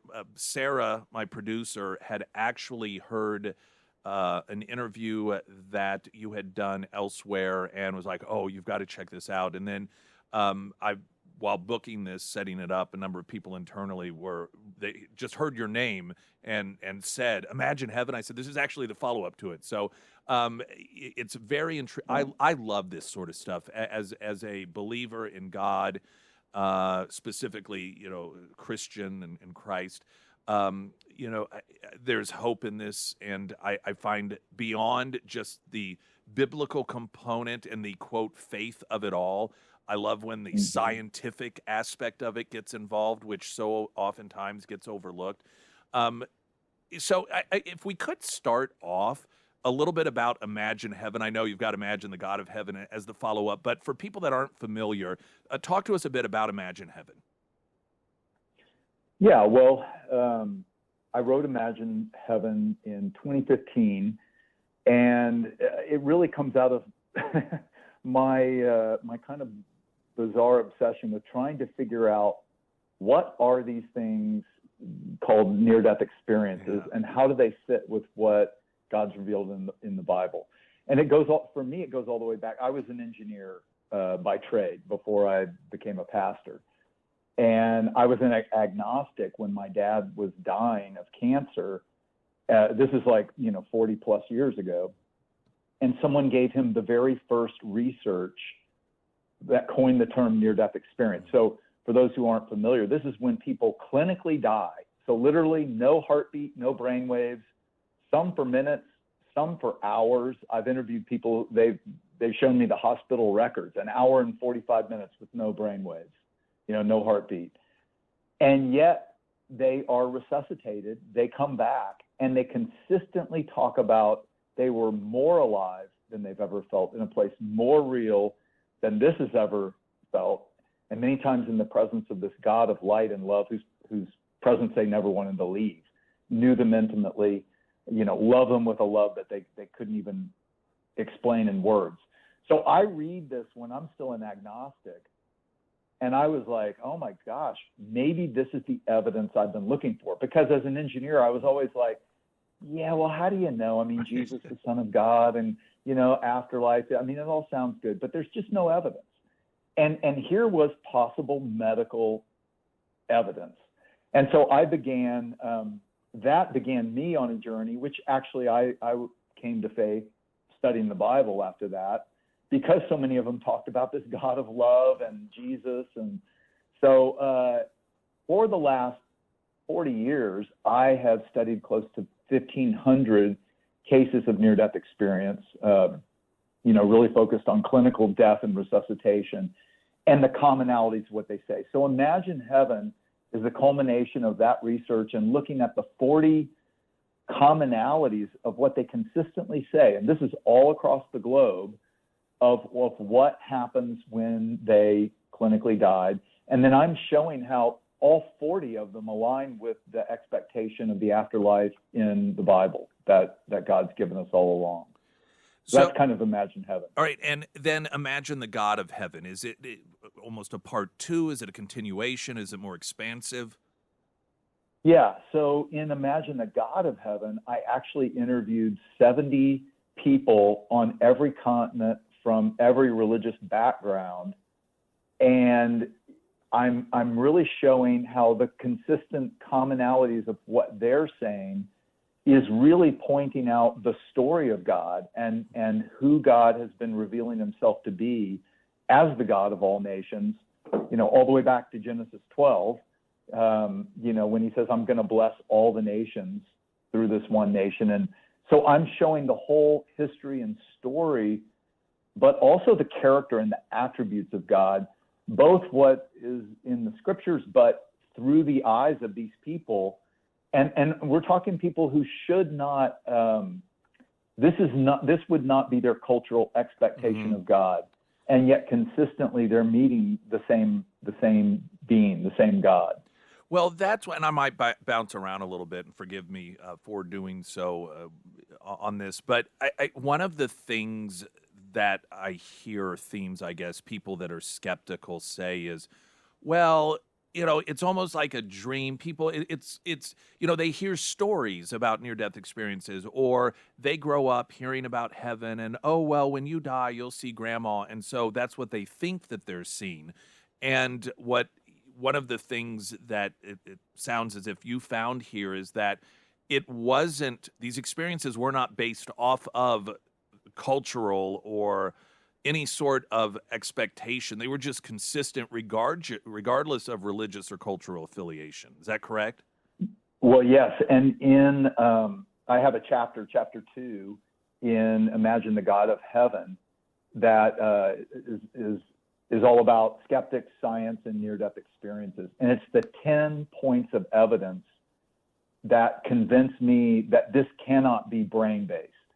And of course, that's what, skeptics like Dr. Michael Shermer or others, on my podcast, I even show his clip on Joe Rogan, where they're talking about, no, we know that near-death experiences are just brain-based. They're in the brain. So I give 10 points of evidence that alternate explanation does not make sense of. I'll give you just 3 of them. Please. So verifiable observations. So when people clinically die, they say they rise out of their bodies. They're still themselves, in fact, more alive than they've ever been. And not just with 5 senses, more like 50 senses. But they're also able to observe what's going on in the room where the resuscitation is taking place.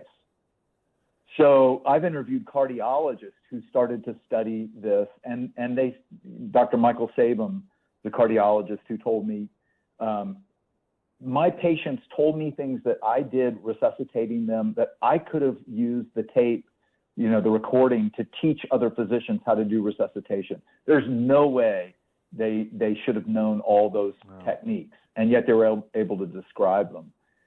And so there's actually been a study done of 100 cases of near-death experience from cardiac arrest, making verifiable observations that could, then be checked out or not.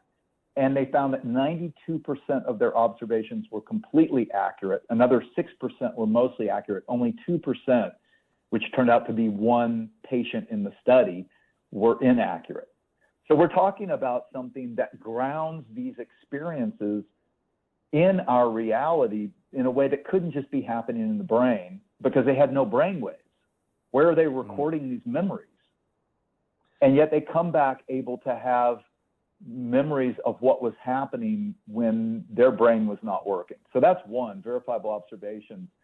The second is when people blind from birth, and I recount the testimonies of 6 people blind from birth in Imagine Heaven and Imagine the God of Heaven.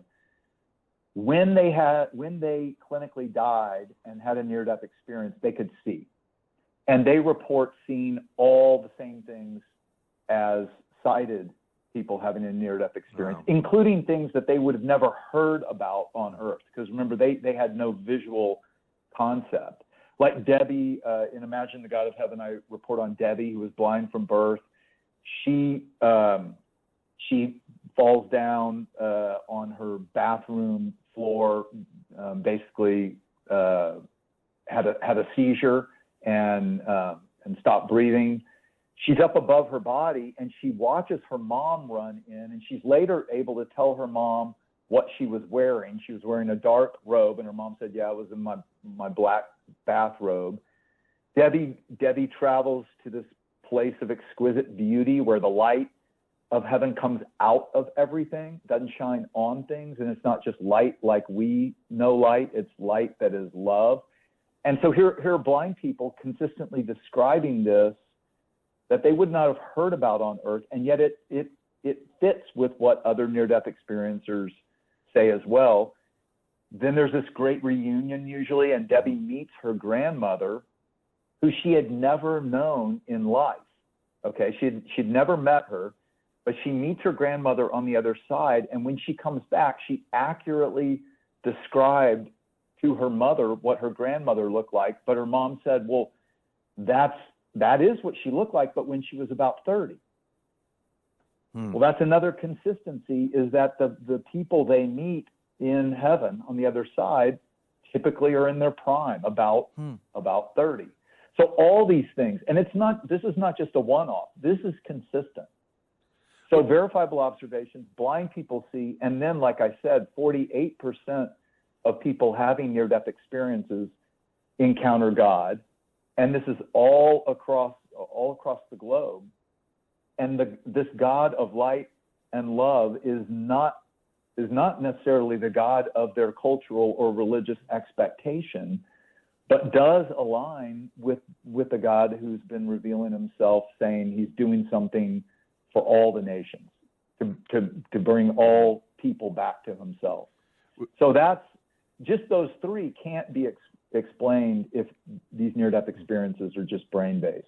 We are talking with, our author of the week, John Burke, Imagine Heaven, the follow-up, Imagine the God of Heaven. I wanted to ask you sort of your definition, I guess, of evidence, because I think a lot of people who may not necessarily believe this, or, maybe they're just new to hearing about it, and they think, well, these are just a collection of stories. I mean, you find people that have had near-death experiences, and whether it was a dream or this or that, but storytelling isn't evidence. What is it? And you mentioned a doctor in some of the information provided by doctors. When you talk about evidence and evidence-based, what does that mean in the context of the information in the book? Well, that's in both the books. I spend a couple chapters up front discussing the evidence and letting you see for yourself, both through people's testimonies, but also through studies that have been done. I'm not the only one who has studied these for 40 years. There are multiple medical doctors, cardiologists, oncologists. What people don't realize, these experiences and the verifiable nature of them have been reported in 900 scholarly journals, peer-reviewed journals, like the Journal of the American Medical Association. Dr. Sabum, who I told you about, the cardiologist, published his accounts. He studied near-death experiences for 5 years to disprove them scientifically and changed his mind. Published in JAMA. The Lancet, Europe's most prestigious medical journal. Dr. Pim van Lommel is a cardiologist in Holland that I interviewed. He published in the Lancet his research and a story of a man who he brought back in the ER, who was comatose in the ER. Then they got his heart going again, rolled him out. He didn't come out of the coma for a week. And in a different room a week later, he was able to describe everything that happened in the resuscitation, including where the nurse who took his dentures out had put them in the lower drawer of the crash cart. And that's where they found them. He didn't have his dentures. And he said, go, that nurse knows where they are. You made an interesting comment about how people don't realize, and I agree, about the number of scientific studies that have been done. And I wonder why you think that is, because death is something virtually everyone wonders about, what it's like. Some people may think nothing. Other people, again, based off their faith, may have ideas of what it's like. But I think to some degree, people fear it, a lot of people, just because it's the unknown. It's something we all know that we are going to have to deal with, whether it's loved ones or our own end-of-life experience. For something that is so massive and significant in our lives, that we don't really, quote, know what happens. It seems as if there is a lack of knowledge about the information that I don't know, it just seems to me like this would be topic number one so very often. But as significant as it is, it just doesn't seem to get as much attention. And there's so many people out there that don't know about. Why do you think that is? Well, I think you hit the nail on the head. It's the fear of the unknown.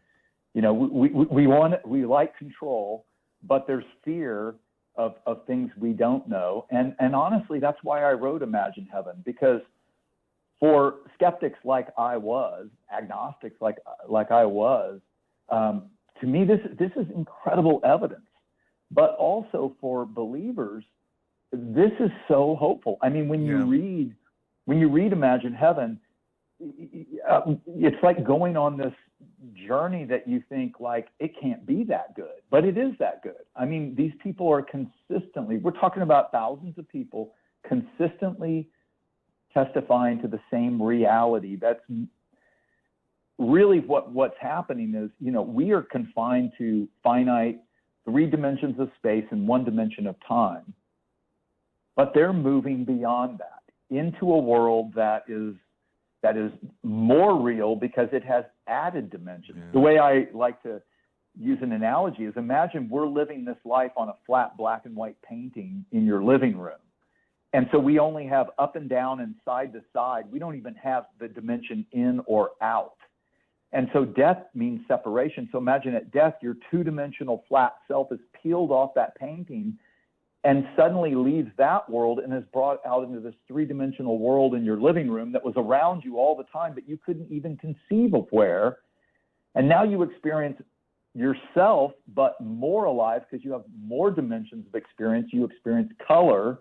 And then imagine getting pressed back into your flat world, resuscitated. Bit of a letdown. And now imagine trying to describe a 3-dimensional experience in color, but in 2-dimensional black and white terms. And that's exactly what near-death experiencers that I've interviewed, when I've used that analogy, they said that's exactly what it's like. And so it's very difficult to explain. But I'll ask a final question because, you know, we're running out of time. And then any final thoughts that you have. And we're talking with our author of the week, John Burke, the book, Imagine the God of Heaven. I believe that every single person who dies has the out-of-body experience. Then there is the few that get pulled back in. Do you have any thoughts, or just even through conversations or revelations of people who have had the out-of-body experiences or any other sort of evidence, as to why that happens? Is it a spiritual thing? Is it, it isn't our time? Or is it just physically something was done to our body that said, nope, we're grabbing you back, soul? What do you think differentiates or causes it to come back? That's a great question, Nick. That's $1 million question. And I can't say, I have theories, but I can't say I have a definitive answer. Book 3? What was that? Third book, maybe, and a follow-up? Maybe.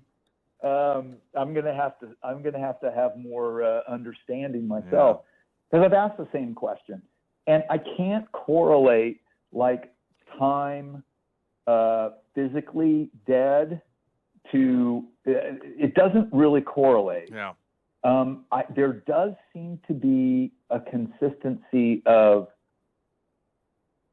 the body and the deterioration of the body. I believe that God allows certain laws of nature that he's put in place mostly to play out. Can he override them? Yeah, he can. But most of the time he lets them play out. So I think the soul's willingness, the body's capability, and then of course there is the factor of just when it's our time, it's our time. Sure. And I think you're right. You know, like the old the 2 certain things of life are death and taxes.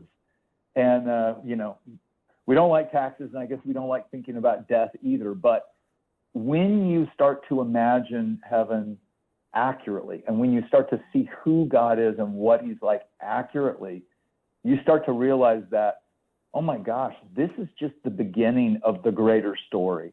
This is just the beginning of life, and life goes on. It's continuous but in expanded ways, in much better ways, and God is way better than we've ever imagined. Which I find to be very encouraging and good news, and I'm sure so many others do as well. And I know that I can't thank you enough for your time this morning. People listening right now probably have 100 different questions in their head, and of course, much of those I'm sure answered. I would recommend starting with Imagine Heaven and then Imagine the God of Heaven as the follow up. If you haven't read Imagine Heaven, our author of the week, John Burke, thank you so much for being with us. I really appreciate your time this morning. Hey, thanks so much for having me on. I appreciate it. It's the Author of the Week, sponsored by ABC Books on North Glenstone. I'm Nick Reed.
Fields Talk 1041, the first alert forecast from Ozark's first meteorologist, Tom Schmidt, sponsored by J&S Automotive.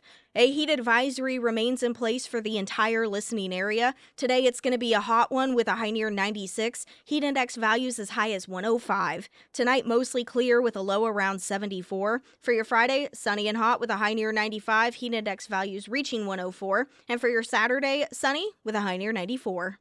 I wanted to share some audio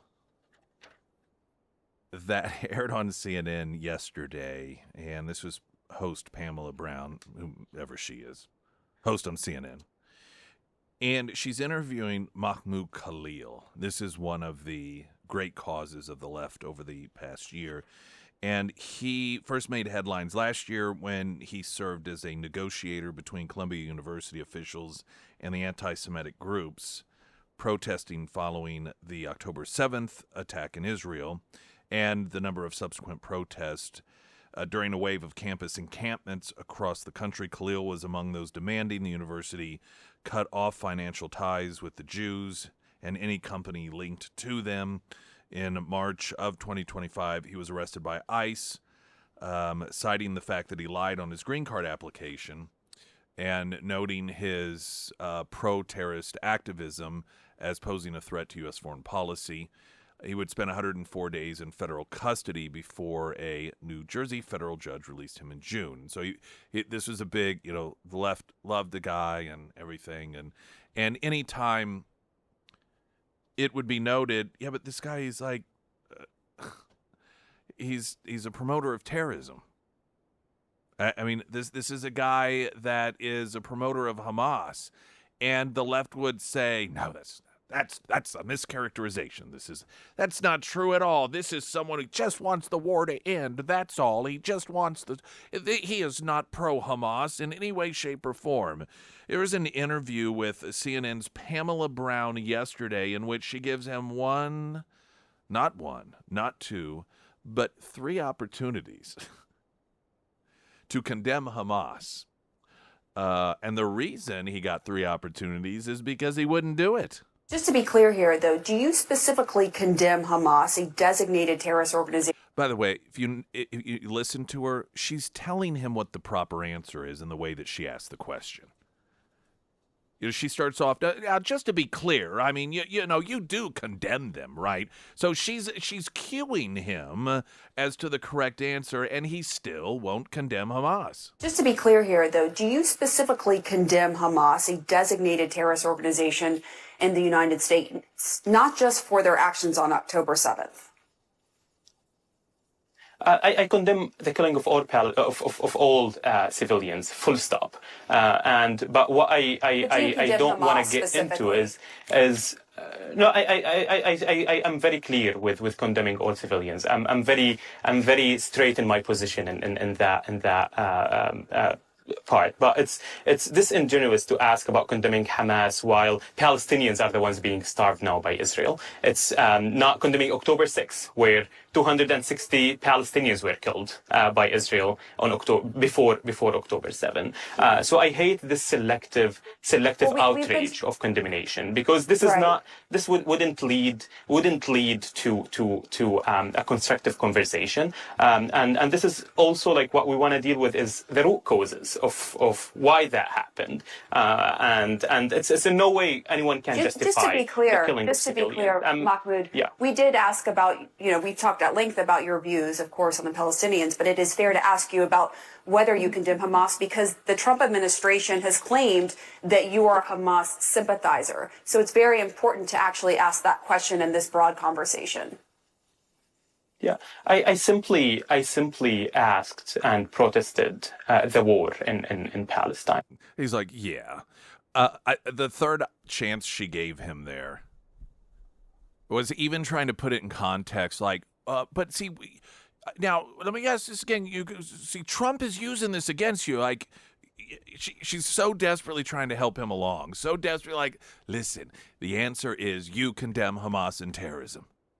Now, this is the obvious answer as to the rhetorical question. Why wouldn't he just condemn Hamas? Because he is Hamas. He is a spokesperson for Hamas. He is a supporter of Hamas.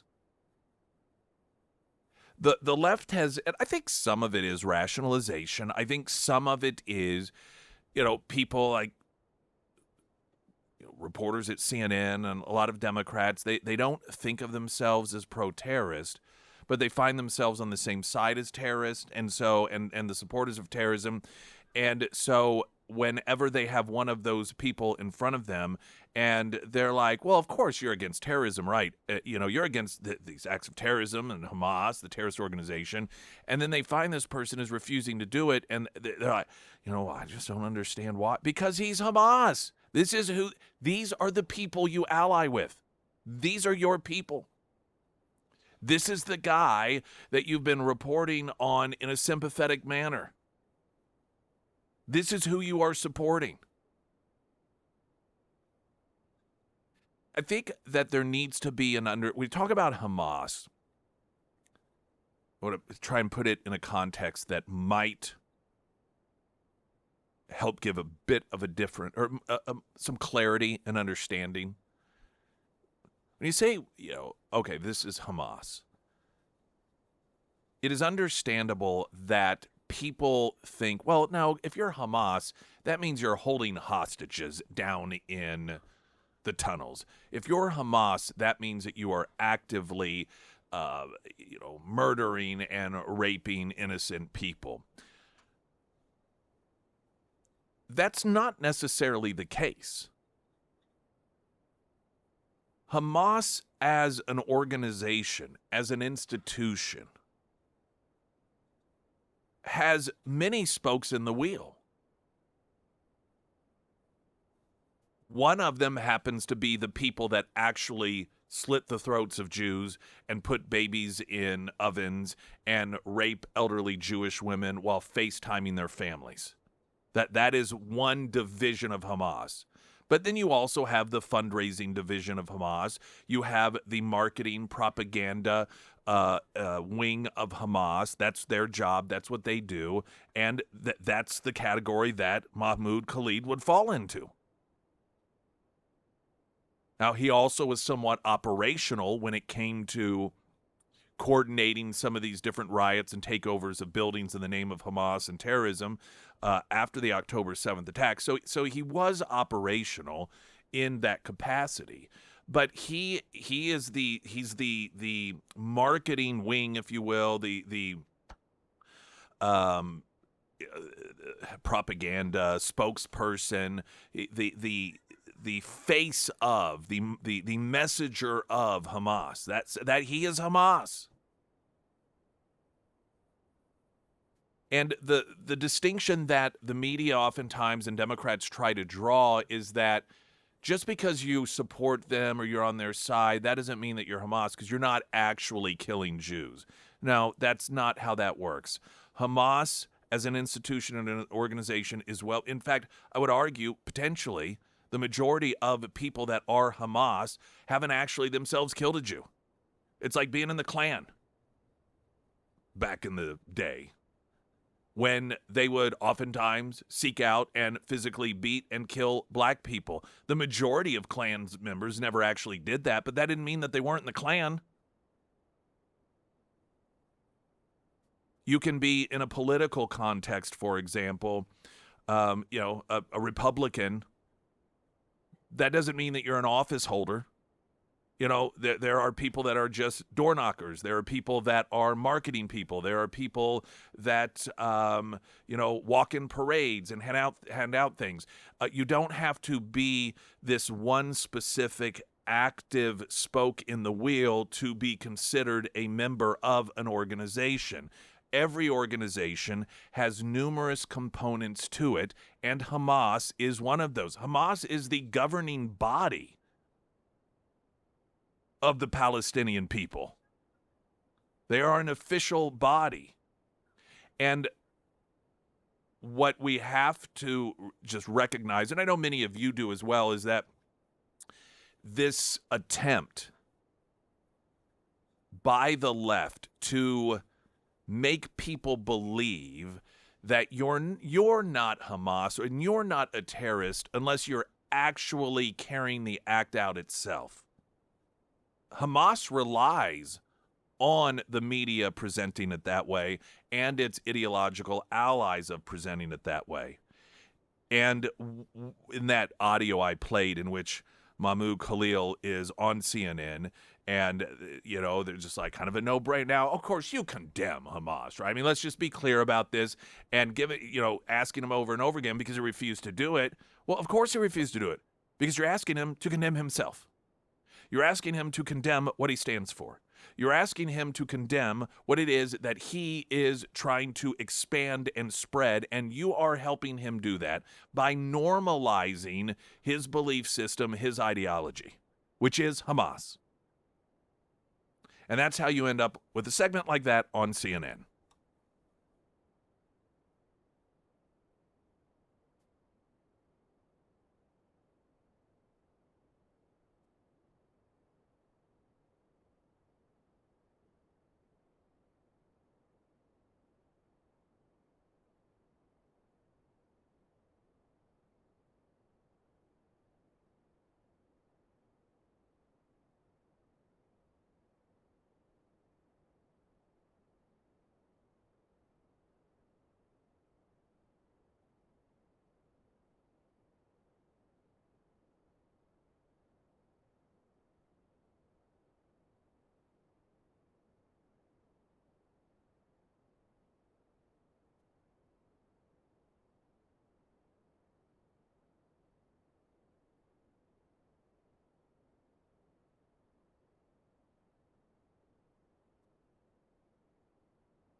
Sarah Myers, everyone. Thank you. The Pyramid Roofing Company, this year we've had some pretty severe storms hit the listening area. If you've been putting off roof repairs, now is the time to get it done, and the Pyramid Roofing Company team will get you all taken care of. They offer free roof inspections. They will not give you a 2-hour-long presentation. They won't use scare tactics, and they won't try to upsell you. They're pretty upfront and honest about the work that needs to be done, and then they work with you through that insurance process without making you sign anything. And the reason I mention that is because not all roofing companies operate that way. So whether you need a whole new roof, a simple roof repair, or you just want a roof inspection to get a checkup on your roof's health, reach out to the Pyramid Roofing Company. Now you can find all of their contact information under the Sarah's Endorsements tab at ksgf.com.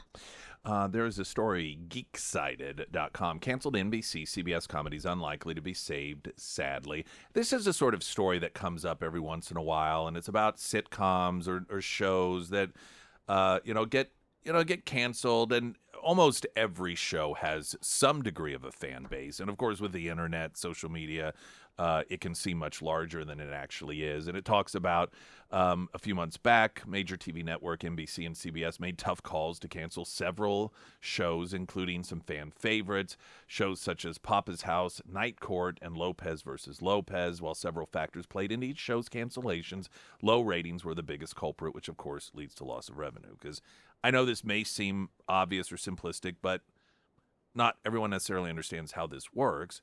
The more people that are watching, which is ratings, the more that you are able to charge advertisers, because that means the more people are getting their message. And so that's what they're paying for. They're paying for people to see their messaging. And so if you have lower ratings, then you are not going to be able to charge as much. And at some point, what happens is you end up getting less revenue in than you are having to pay in order for that product to be made. So it would be sort of like if you make lemonade and the lemonade you make cost $2 to make, but you find that no one will spend more than $1.50 for your lemonade, that means that you no longer sell that lemonade because it's costing you money to make it. Or you can completely change it. And television shows, entertainment's the same way. And I just, again, bring this up because apparently there are some people in our society that don't understand that, given the continued outrage over in Stephen Colbert, who was evidently a lemonade that cost $40 million to make and they got nothing in return. I mean, that's how much it was costing his existence, the show, in the whole $40 million per season. And that's why that show went away, just like all these other shows in this article that it listed that have been cut over the season because of ratings issues and the cost issues that are associated with it. They no longer make money, and it is a business. And it's amazing that so many people who are in the industry, that's the weird thing about this, that so many people in the industry apparently don't understand how that works. Because some of the loudest and most vocal, confused people about why Stephen Colbert has been pulled, his show has been pulled off of the networks, are people who are in the entertainment industry. So it's really weird. It's a strange thing that they can't figure that out. There is an article regarding, a couple of different news outlets reporting that Stephen Colbert's manager, he knew that CBS was going to be canceling the show more than 2 weeks before Stephen Colbert even knew about it. And it was because it was, quote, truly driven by financials. Well, of course it was. The fact that this even has to be talked about and explained is just a sign of how delusional people on the left are. But I'm guessing whoever Stephen Colbert's manager is, clearly Donald Trump has gotten to him. He has gotten to him so that he can go out and continue to spread the lies that Colbert lost his job because he cost a lot more money than he ever came close to making. Did you know one of the shows, I forget if it was Fallon or Seth Meyers, fired the live band because of budget cuts?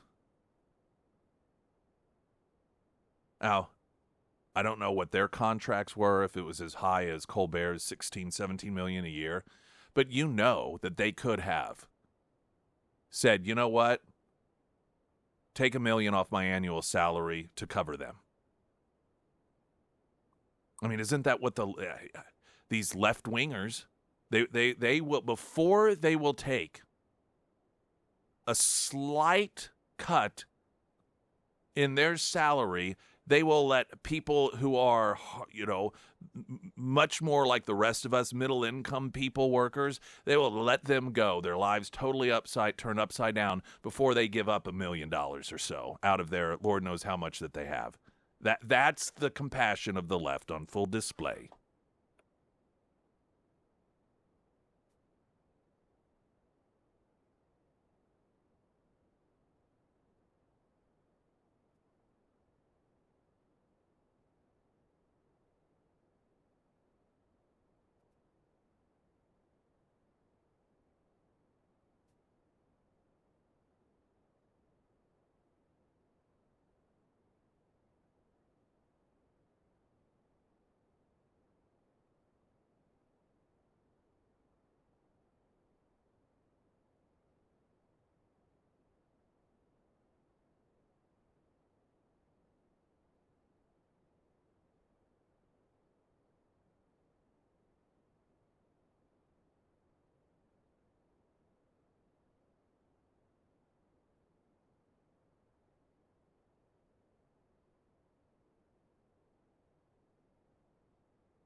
Somebody texted in that there's crazies out on National and Sunshine protesting the conspiracy theory of Project 2025.